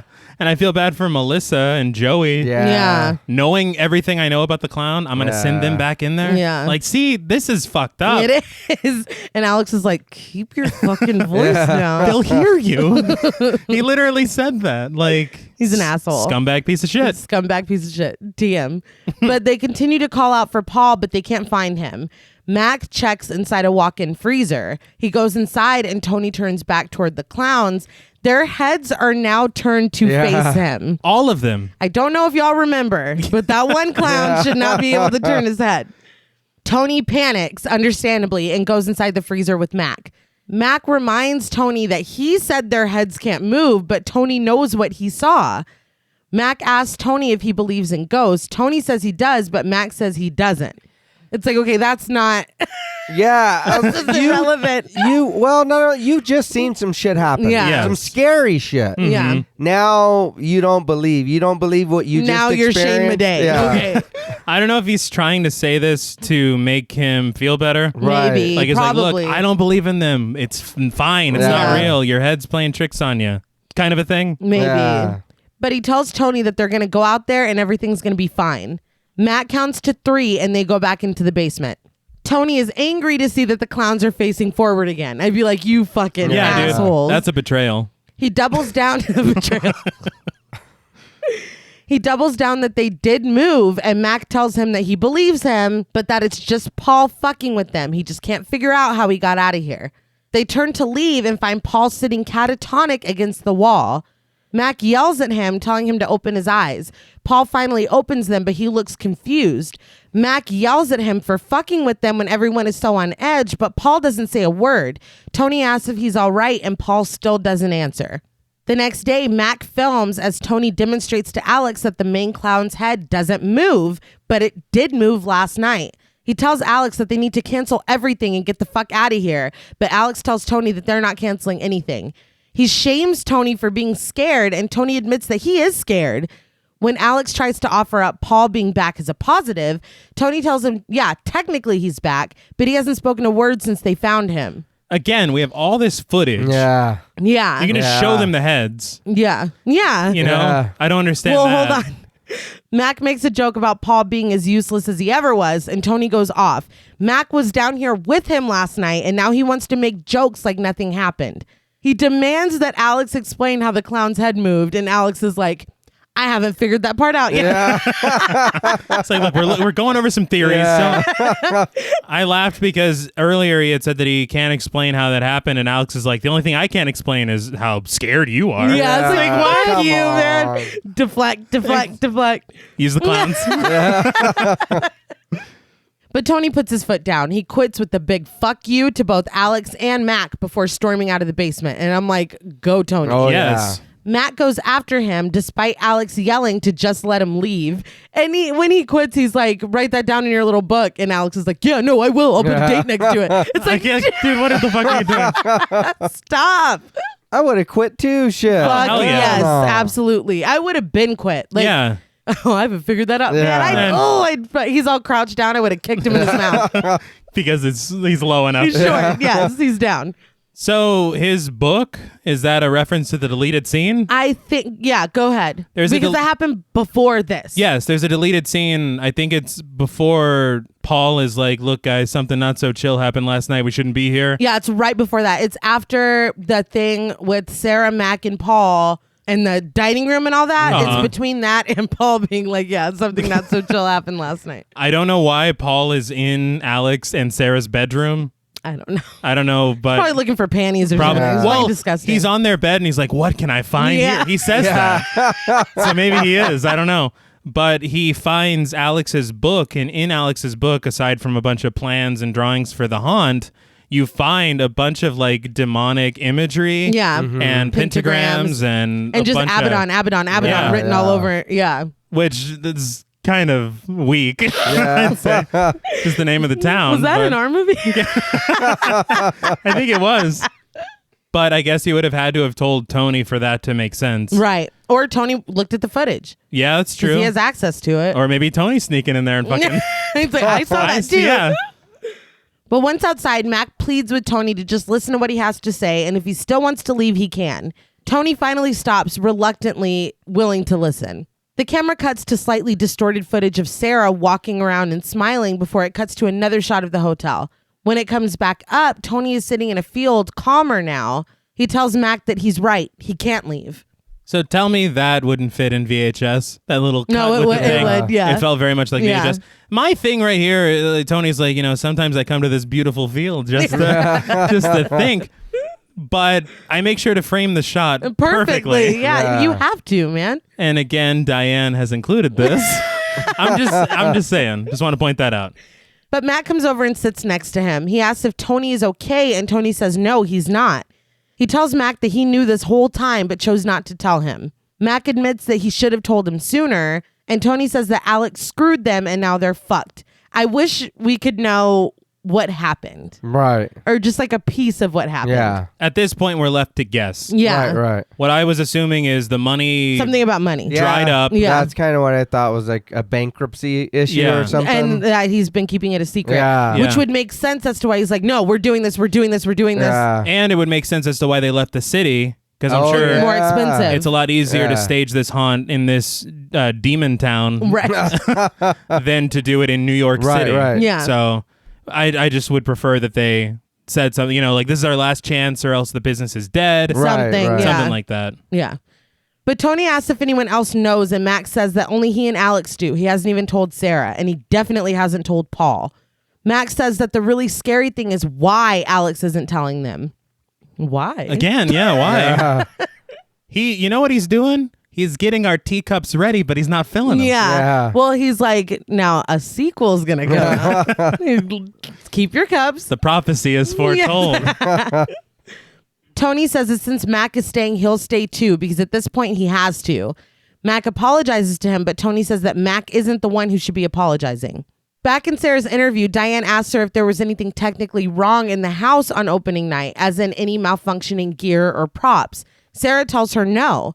Diane asks if they were completely prepared for opening night, and Sarah says yes. When Diane asked if Alex was of sound mind, specifically if he was fit to run the show, Sarah tells her that Alex was the same that he always was. Then that's not good. No. Yeah. I also do want to point out that knowing, because we already know what happened. Right, Yeah. right. So it really sucks to see Mac and Tony being so like devoted to Yeah. this thing Right. Yeah. when we know what the fuck, Yeah. you know? She says that he did his job in rallying the actors and the rest of the crew. And we see footage of Alex doing just that, as Sarah says that Alex told her everything would be okay and that she believed him. Diane finally asks Sarah why she didn't just leave. Sarah asks what she was supposed to do when Alex wasn't going to leave the house. In Miranda's interview, she's asked if she noticed anything strange leading up to the moment of the tragedy. She says that she noticed the clown running in the opposite direction. I saw some coward clown. Yeah. As they walked toward the basement, he ran past them, and she thought it was a lame part of the show, but quickly realized that that wasn't the case. When they got close to the bottom of the basement steps, they couldn't move because everyone that was already in the basement was trying to fight their way out. We finally cut to the footage of Hell House opening night. Tony films as Alex addresses the actors with Mac, saying that last year was their biggest opening ever, and that even Sarah said that, but he trails off before finishing his thought. I don't know what is going on with you, Yeah. dude. Melissa asks if Paul is okay because nobody's seen him around, and Alex tells her that he's just not feeling well, but he'll be fine. That poor, beautiful girl I know. asking for Paul after we know what his intentions. She's like, where's the creepy guy? Yeah. He says they'll just have to run without him tonight, but they have nothing to worry about. Mac leads the actors away to get their makeup done. Now alone, Alex apologizes to Tony for reacting the way he did and tells him that he couldn't run the show without him. It's like, where was that energy in the Exactly. fucking basement, dude? And first of all, Yeah. where was that fucking energy 5 seconds ago when No, you were it- giving the worst pep talk I've ever heard in my life? He's like, look, we got to scare folks. Yeah. They're gonna want scares. We gotta bring them scares. I'm like, what the fuck are you And then he talking just about? stares into the distance. Yeah, I'm like, and then that's why Mac rushed the actors off. He's like, I got a better speech plan in the other room. It was just so bad. We cut to Paul's room. Tony calls out his name, and we see that Paul is asleep in his bed. He's completely covered by sheets, but we can see his hair, and he doesn't respond to Tony. We come back up on Alex standing on the balcony in a card that reads October 8th, 2009, opening night. How can you run a Hond with Paul up there like that? He's like, we have a He's fucking like, show what part to of do. opening night? His favorite song by Queen is The Show Must Go On. It just is what it is. Fair enough. He didn't really even try to wake him up that No, much. he didn't. He's like, Paul, Yeah, he whispered it. It's like, good. Let that creep sleep. stay there. Yeah. Let that creep sleep. Sleep creepy or whatever. Whatever his line was. Tony films the Hell House sign and then the giant line of tour goers waiting to go inside. In the basement, Mac films. We see Melissa chained to the ceiling and Joey in his place across from her in his clown suit.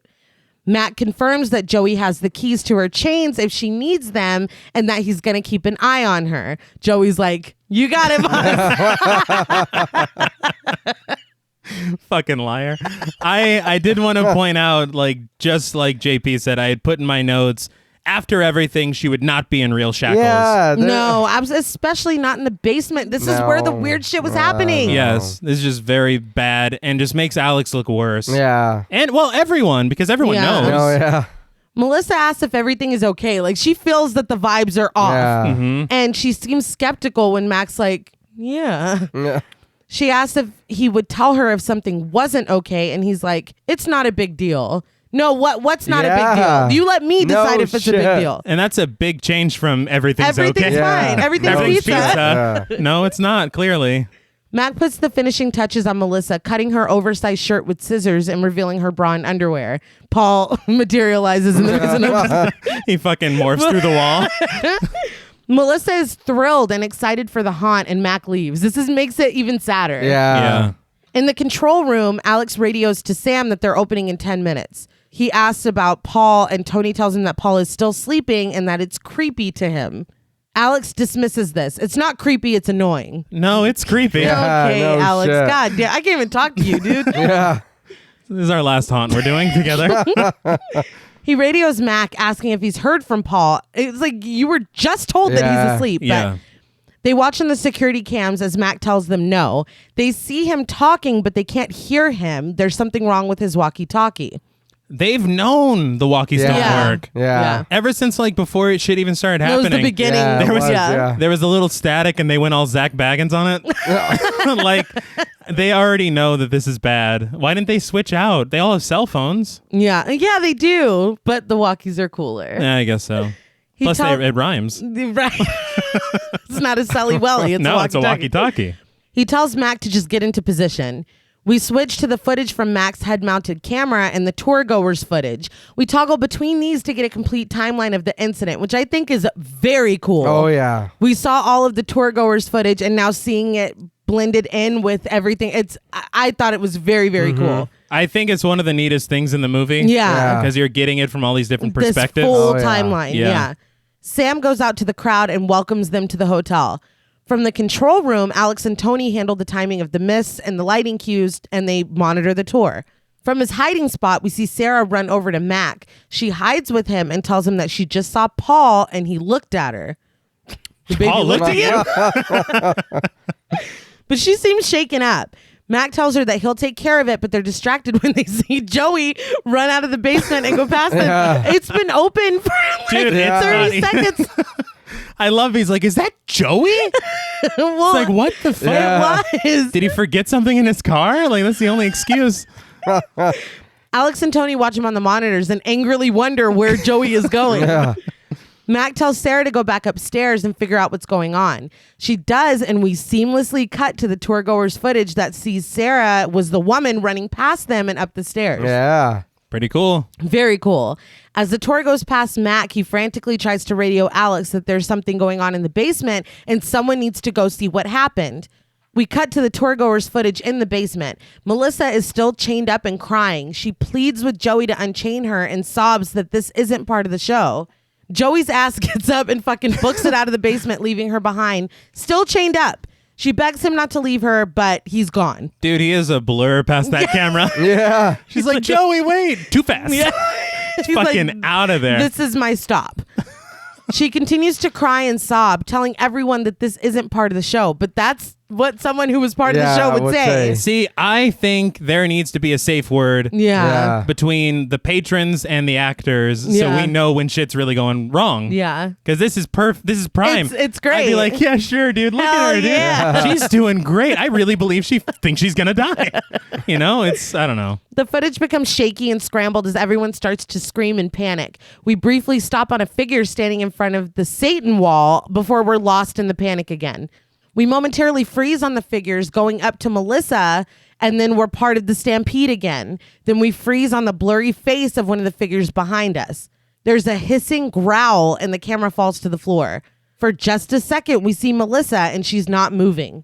I didn't realize until literally this morning, like an hour before we started recording this, that there's a director's cut with extra stuff in it. Right. At this point, we see Melissa being dragged into like a fiery hole in the floor of the basement. Right. Yeah, like hell bursts open. Yes, it looks fucking cool. It actually looks good. Yes. I read that whenever they made the film, the budget was too low to make that happen. Oh, all right. I guess whenever they came back for the director's cut, they had the funds to do it. Yeah. And so they're like, let's fucking do it. And to me, that answers a lot of questions. It does. Although it does raise several. It does. But I mean, it's cool visual. Poor Melissa, man. Yeah, I Yeah. know. That beautiful girl is no longer. It's not fair. She was so excited. Yeah. All she wanted to do was be a haunt actress. Yep. Well, I mean, who doesn't, right? Yeah. But it's utter chaos as we follow the footage out of the house. Mac helps the group to the exit, but once they're out, the door is slammed in his face. Yeah. Another group comes behind them, and Mac offers to take them to another way out. This is, to me, demonstrating that Mac's a good dude. Yes. Yeah. Because he could have just burst through He the door. could have pulled the Joey. First. He could have. Yeah, there's no rules anymore. Staff doesn't have to go down with the ship. Clearly not. Outside, we see the footage of the ambulances and fire trucks coming. Mac follows Tony, telling him to get out of the basement. But when we go through the dining room, we see the girl that was standing in Paul's room standing in front of the grandfather clock. She moves very oddly. Yeah. And it's one of the most unsettling shots in the Yes. film. Outside of the eyeball thing. Right. And outside of the real thing that man Yes. can actually do. Mac runs, and when he turns back, she's right behind him. But he makes it through the door after Tony. They continue to run, but when Mac makes it to the basement door, we see Tony down on the stairs, cowering away from something, and the door slams in Mac's face. We see like a black cloud. Yeah. It's just enough, and then the door slams. Yeah.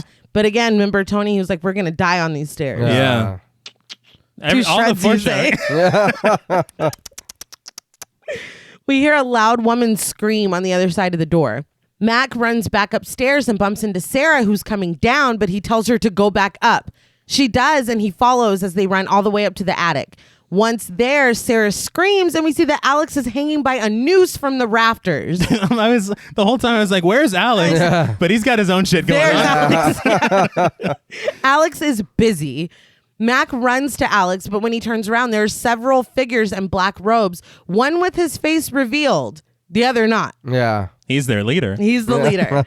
They advance on Mac, and the camera scrambles and is dropped. We see Alex's feet swinging back and forth, and then it cuts to black. That was wild as fuck. Yeah. It was a lot. It was some chaos, Yeah. but in the best way. Yeah. No, yeah. Back to the interview, Sarah says that when she left the attic and got to the front door, the police were coming in. They didn't ask her any questions. They just got her out of the building. Diane confirms, kind of curiously, that nothing happened to her all the way from the attic to the front door. She asks how this has been kept a secret the whole time. And Sarah suddenly feels overwhelmingly tired and needs a break. Because we're like 5 years removed, Yeah. Yeah. right? Yeah. So, I mean, that's a long time for Well, her to be hiding out. Yeah. Yeah, that's true. But Diane understands, apologizing for bombarding her with such difficult questions. They lower the camera to where we can only see Sarah's reflection in the surface of the table, and they take her mic off. Diane offers to get her a room here because they're doing the interview at Right. another hotel, but she says she already has one. She's staying in 2C. She asks for a couple hours to decompress, and then they can meet her there. I'm like, a couple hours? Goddamn, dude. They just need they need a nap, just saying. She said she was tired. Yeah. But she walks away, and we can still hear her on Diane's mic, fucking the Jinx style, right?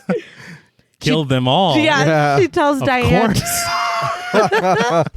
She tells Diane that she should really try to get inside the house, but Diane says that she can't because it's all boarded up and they can't get a permit. Sarah's like, "That's all that's holding you back, man?" He's like, I didn't realize you guys were punks. But Yeah, pussy. Yeah. But she's like, you should really go see it. Diane thanks her and says that she'll talk it over with the guys. We cut to her convincing two guys to check out the house because it's 5 a.m. and no one will be there. A guy named Mitchell is down, but the other guy, Jonathan, is reluctant, but finally agrees under the condition that they only have 1 hour to get in and out, which again seems like a really that's a long long time. time. Hell no. Let's try 5 minutes. Yes. Yeah. We really just need to snap a few pictures and then leave or film Yeah. Or it. if we have the camera literally make Do a lap. run through. Yes. Yeah, and then That's we're it. done. Synchronized watches. Yeah, we're Do a fucking quick lap out. and out. Yes. Yeah. Good Lord. Diane is grateful and tells him to finish going through the footage because she wants to look at it today.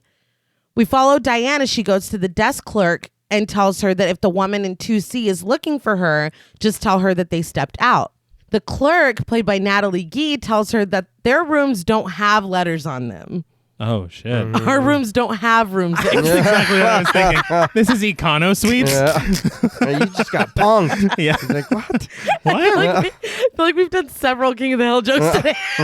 We're branching out. But sure that this was just a misunderstanding, Diane asks what room Sarah Hovel is staying in. The clerk looks it up, and there is no record of a Sarah Hovel staying here. Sure that she's just staying under another name, they dismiss it to go see the house. You idiot. Yeah. I'm sorry. I can't hold back. This is the most ridiculous Yeah. thing. At this point, The excuses start coming and they don't stop coming. It's ridiculous.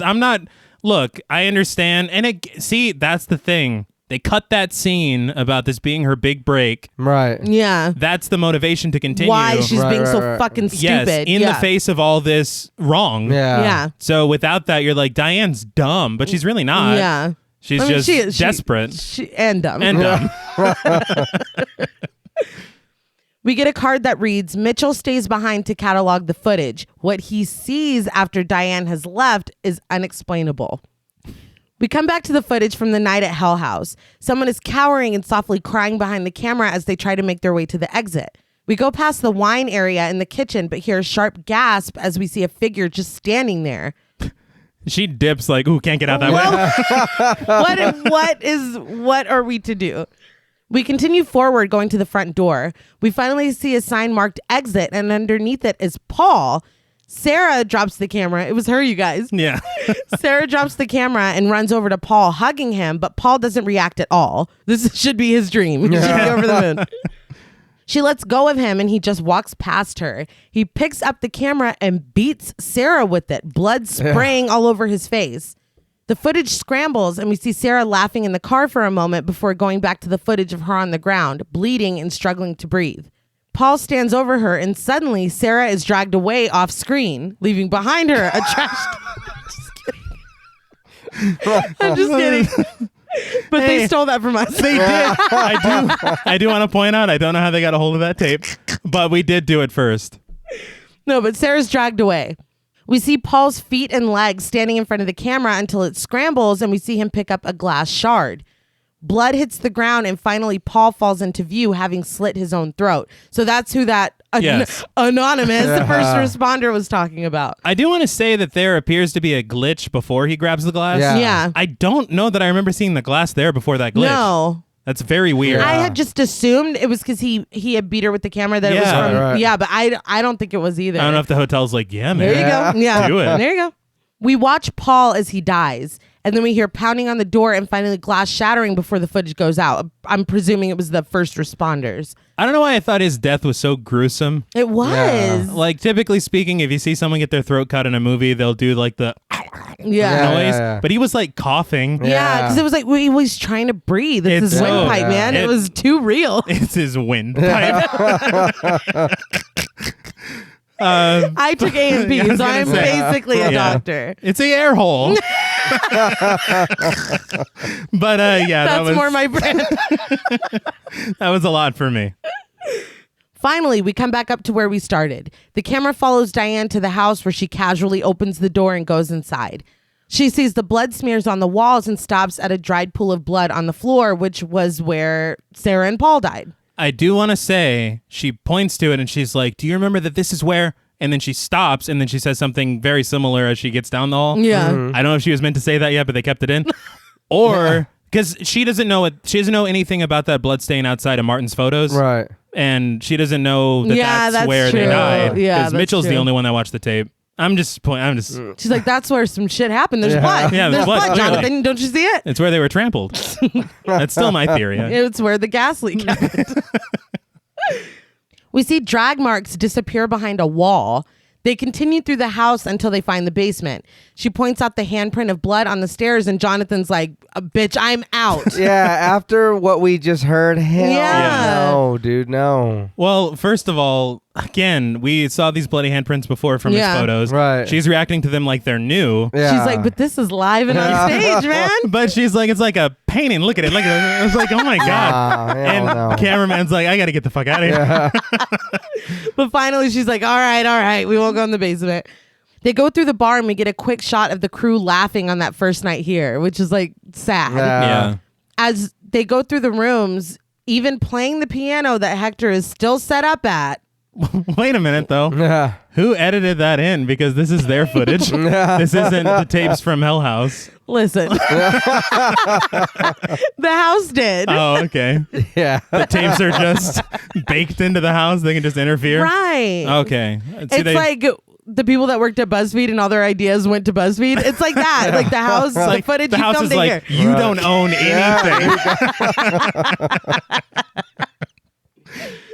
But we see, again, clips of them happy and excited for the haunt this year. The house is like, this is really going to tug at their heartstrings, man. Trust me, it's good footage. Mitchell tries to call Diane, but she ignores his call, continuing through the house. Bitch, you should have picked it up. Mm-hmm. She's like, I'll call him later. Yeah. There's not going to be a later. They go upstairs into the bedrooms. Diane notices that one of the doors is marked 2C. I do want to point out, I don't know how they did this so well, but the sun coming in through the window, it highlights the 2C like specifically. Yeah. It's so good. It's a great shot. It's terrifying. Oh, yeah. Jonathan is like, what are you doing, dude? Yeah. Now, the greatest thing is they are about 2C. Yeah. The house has got jokes. But Diane can't help herself. She unlatches the lock, which I thought it was weird that there was a lock on the outside of the door. That's creepy. Right? Yeah. But she unlatches the lock and it swings open to reveal Sarah sitting on the mattress inside with her back to them. Jonathan whispers at Diane not to go inside, but of course she does anyway, telling him to follow her. She asks Sarah if she's okay, and Sarah turns around. Jonathan raises the light to her face, and she is paled, scarred, and bloody. The door slams behind them, and they scream, trying to get out. They turn back around, and Sarah is standing now with two of those hooded figures with her. Mm-hmm. They advance on them, and the footage scrambles as Diane and Jonathan scream. I will say very quickly at this point, I mean, it's obvious what happened. Mm-hmm. When they find Sarah and she's whispering to the wall and it's like playing backwards, it's her when she tells Diane that she waited until the police came. Yeah. That lie that she tells Diane, that's what she's saying, but it's rewound. So it's like the house is like, no, listen, some shit's going to go down. Like, it was all planned. Doesn't that make it scarier? It's fucking, I really, really appreciated that. I love her face reveal. Yeah. Yes. That's very terrifying. Yeah. The ending does leave a lot to be desired for me. Well, we're not done yet. All right. Maybe you'll be placated in the next 30 seconds. All right. When the footage comes back up. Oh, my God. Paul's creepy theme starts to play from our view on the bedroom floor, and then it cuts to black. We get one last shot of the crew in happier times, all smiling and posing together with the words, "To this day, the tragedy at the Abaddon Hotel remains a mystery to the public." Are you happy now? I am not placated. Well, that's the film. So I have to ask, what did you guys think of Hell House LLC? I know we've talked about some problems in the movie, but I really, really like this movie, and it really surprised me how much I was into it. Mm-hmm. And I'll probably watch it again just to kind of watch it. For sure. Oh, yeah. But I'm glad that this one and this was recommended, and this was a really, really good movie. Yeah, especially since you'd never seen it. So when would you have gotten around to it if not? You know, that is true. Thank you, Patreon. Thank you, Patreon. But it is something that I will throw in the rotation and watch. Mm-hmm. And I think that I've figured out that I enjoy found footage films more than I thought I did. That's great, I think. Yeah, for sure. I love that since we've started the show, we've all made discoveries on how much we like stuff and how much we don't like stuff. It's been a discovery, man. Yeah. I know that I said I was not placated by the end. I want to explain that, okay? When it comes to found footage for me, I need a couple of things. I need an explanation to why people are still filming. Yeah. And I need to understand how the fuck this got to me. Right. And I feel like they did the first flawlessly. That is perfectly fine. Dude wants this filmed because maybe they'll use it for the next haunt. Right. Makes perfect sense. But how did this edited film get to me? I've already explained that to you, and if my explanation of the house editing it itself is not good enough for you, then I don't know what to tell you. Just because the house is BuzzFeed doesn't mean. I think my thing is they set up two things, and I think they kind of work against each other a little bit. Mm-hmm. You've got the mockumentary situation, which is fantastic. Right. It's a great little frame device to have. But then once we get into the actual found footage, these two don't really marry all that well. Because it's like, how are we getting these back and forth? Who's editing it? He's got the footage that you've just received. Right. You know what I mean? No, I get it. And Yeah. I never thought about that aspect of it until we sat down. I mean, I feel like that's a credit to the movie that I'm just like, Oh, shit. Yeah. And the thing is it's entertaining enough to where only people like me would think about it, I guess. People who overanalyze Right. or whatever. But it is a fun found footage film. Turn your brain off and enjoy it. Don't. Oh, yeah. Yeah. Don't No, be like don't me. look too close. Yeah. I mean, I agree. It's definitely not perfect. There are holes, but it's like, I feel like it's so enjoyable that it doesn't excuse the holes, but it kind of makes them easier to dismiss. Right. I don't want to say that it's a get out of jail free card because it's not. And you're totally valid and right. Like, where my friend Sandra on the Patreon is like, I do not like that movie. And I was like, I get it. Like, I can get how someone would watch this and be like, oh, it's cheesy or whatever. Yeah. I mean, I get that. But for me, it's like the subtle simmering of horror and like just little stuff happening. And that, to me, that is kind of what I'm looking for a lot of the time when I watch a horror movie. So yeah, it's not perfect, and I'm not like saying it's my new favorite movie, or it's not Prince of Darkness where I feel awakened after having watched it, but it's fun. We watched it with the kids, and it was it's fine. You know what I mean? It's not too scary for them. It's just a fun movie. Like you said, it's a turn your brain off and watch this clown do some creepy shit. Yeah. That's what it is. I think that's fair. My thing, I just always go into like logistics. I'm like, now how the hell? No, and you're right. yeah, It's like, did it leave me with questions? Sure. And I haven't seen the third one. See, and that's the thing as well, is that this is me judging it as a standalone. Exactly. Right. Maybe all of this is explained. Maybe in the next film, Mitchell's like, hey, I edited all that shit together.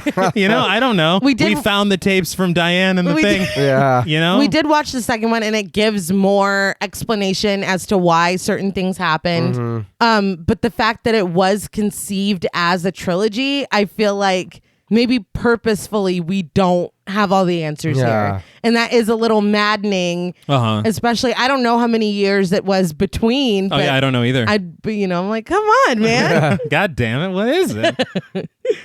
But I guess we can get into ratings. This one's a little hard because I know that it's not a quote unquote great film or anything like that. But I personally had a lot of fun watching it. And like you said, I will watch it again. Oh, yeah. And I'm excited to see how they closed out the trilogy. Because the sequel, I feel like it wasn't as strong for me as the first one, but it blended well. Yeah. But since I went last, I don't feel like I need to say again everything that, I liked or didn't like about it.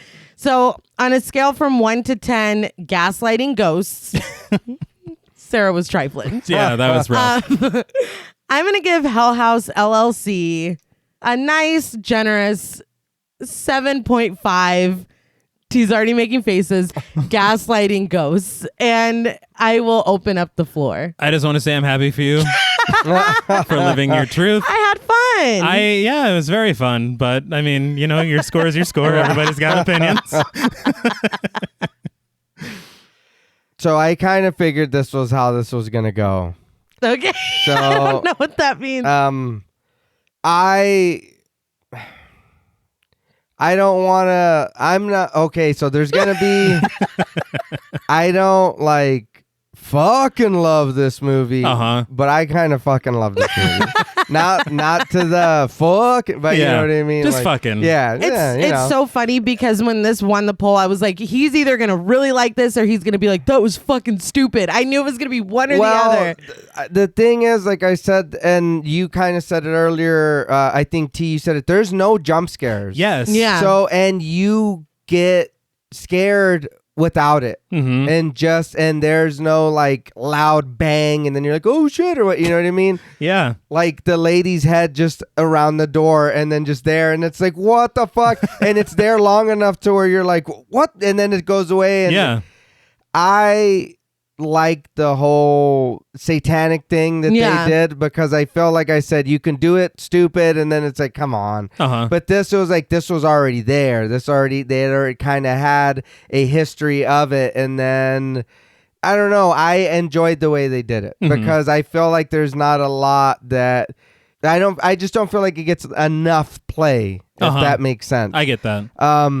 but I did. I really, really liked the way this movie played out. I don't know what it was. Like I that's what I'm saying. I'm surprised because watching it, and I know that it made an impression on me because I told your sister, and this is going to sound really funny, but I had a fucking dream about the movie. Like it made that. He was like, I must have really liked it. We watched the movie, whatever, and then I got a little game time in before I had to go to bed or whatever. Yeah. And we went to sleep, and then I remember my dream.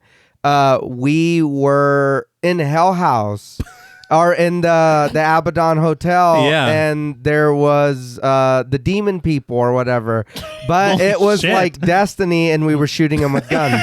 See, you've combined. So it wasn't scary to where I was like, what the you know what I mean? Yeah. Like, holy shit. I kind of woke up confused, like, so they're not gonna get to us because I'm just shooting their heads off. I was like, I don't know what wires got crossed in my head. But yeah, I mean, if it made that much of an impression for me to have a full on ass dream about it, I know that I like the movie. Fair. You know what I mean? I can't even be like, oh, this sucks. It's like, no, I enjoyed the shit out of it.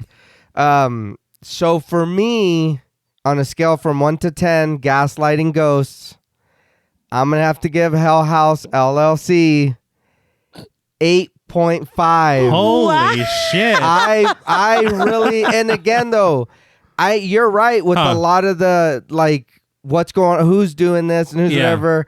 I don't care. This movie was to me was that. I don't know if it was the low budget but we're going to scare you with what we got, and you accomplished that shit. No, they did. Yeah, you accomplished that. I'll show you some love, man.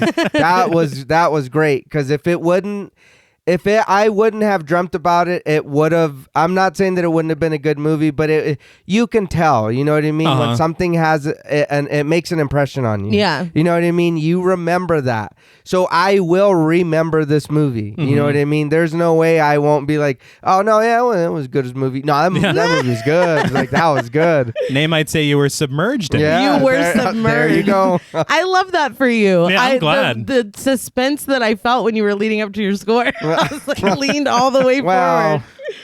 I am not going to discount the positives of this movie. Right. There are a lot of pretty good unsettling scares. Yeah. The thing that they do with that clown Great. is very fantastic. I think that the idea of a haunted house as a setting, it's been done. Right. It's sure been done since. Right. But from the perspective of the people running it, that's interesting. Yeah. I don't know that I've seen it like that before. Now for my negatives. I love a slow burn. I do. Right. I feel like it kind of takes a while to get going for me. I just, you know what it is? If I liked the characters more, it wouldn't feel like such a long time. All right. That's fair. But there's really nothing to these characters. I mean, the actors that are playing them are good. They're a little tropey. The characters They are. And fucking Paul, Jesus Oh, Christ. I know, Paul sucks. I don't get Paul at all. Yeah. But the biggest thing for me is that marriage of the mockumentary and the fucking found footage. Right. I don't know how this got to me. And I think it's probably very unfair, but every found footage film I watch, I measure against the Blair Witch Project.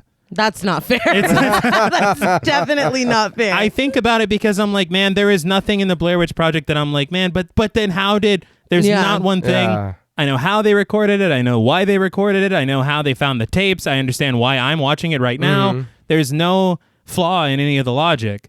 With this, I'm like, look, this could have been solved and saved if you simply did not kill Diane in the end. Yeah, but we need it. But we don't. You know all that needs to happen?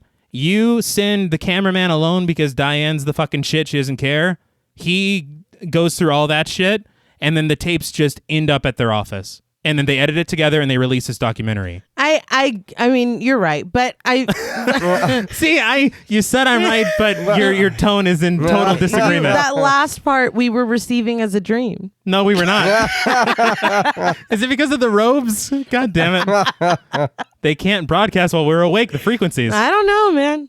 But I mean, it's good. It's low budget, which I like. They shot it in 10 days. It's cheap and fast. Yeah. And they had a desire to make it, which is very admirable. But for me, on a scale from 1 to 10 gaslighting ghosts, I have to give Hell House LLC a 6. A 6 gaslighting ghosts. I don't know why I said A. Womp womp. Yeah, I don't know. But I mean, it's very good for what it is. Entertaining film to watch. Right. Turn your brain off. Enjoy it. Yeah. Yeah. I just can't turn my brain off. Unfortunately. Unfortunately, No. it's caused me a lot of problems. Well, that's all from us at Podmortem. What would you rate Hell House LLC, and what should we watch next? Let us know on Twitter at the Podmortem. Be sure to follow us on Instagram and like us on Facebook. Be sure to follow each of us on Twitter at Blood and Smoke, at RealStreeter84, and at TravisMWH. Please consider pledging to our Patreon and stay tuned until after the music for a special shout out to our Wendigo Getter patrons. And remember, loyalty can be a beautiful thing, but when something doesn't sit right with your spirit, it's important to know when to make your exit. Until next time.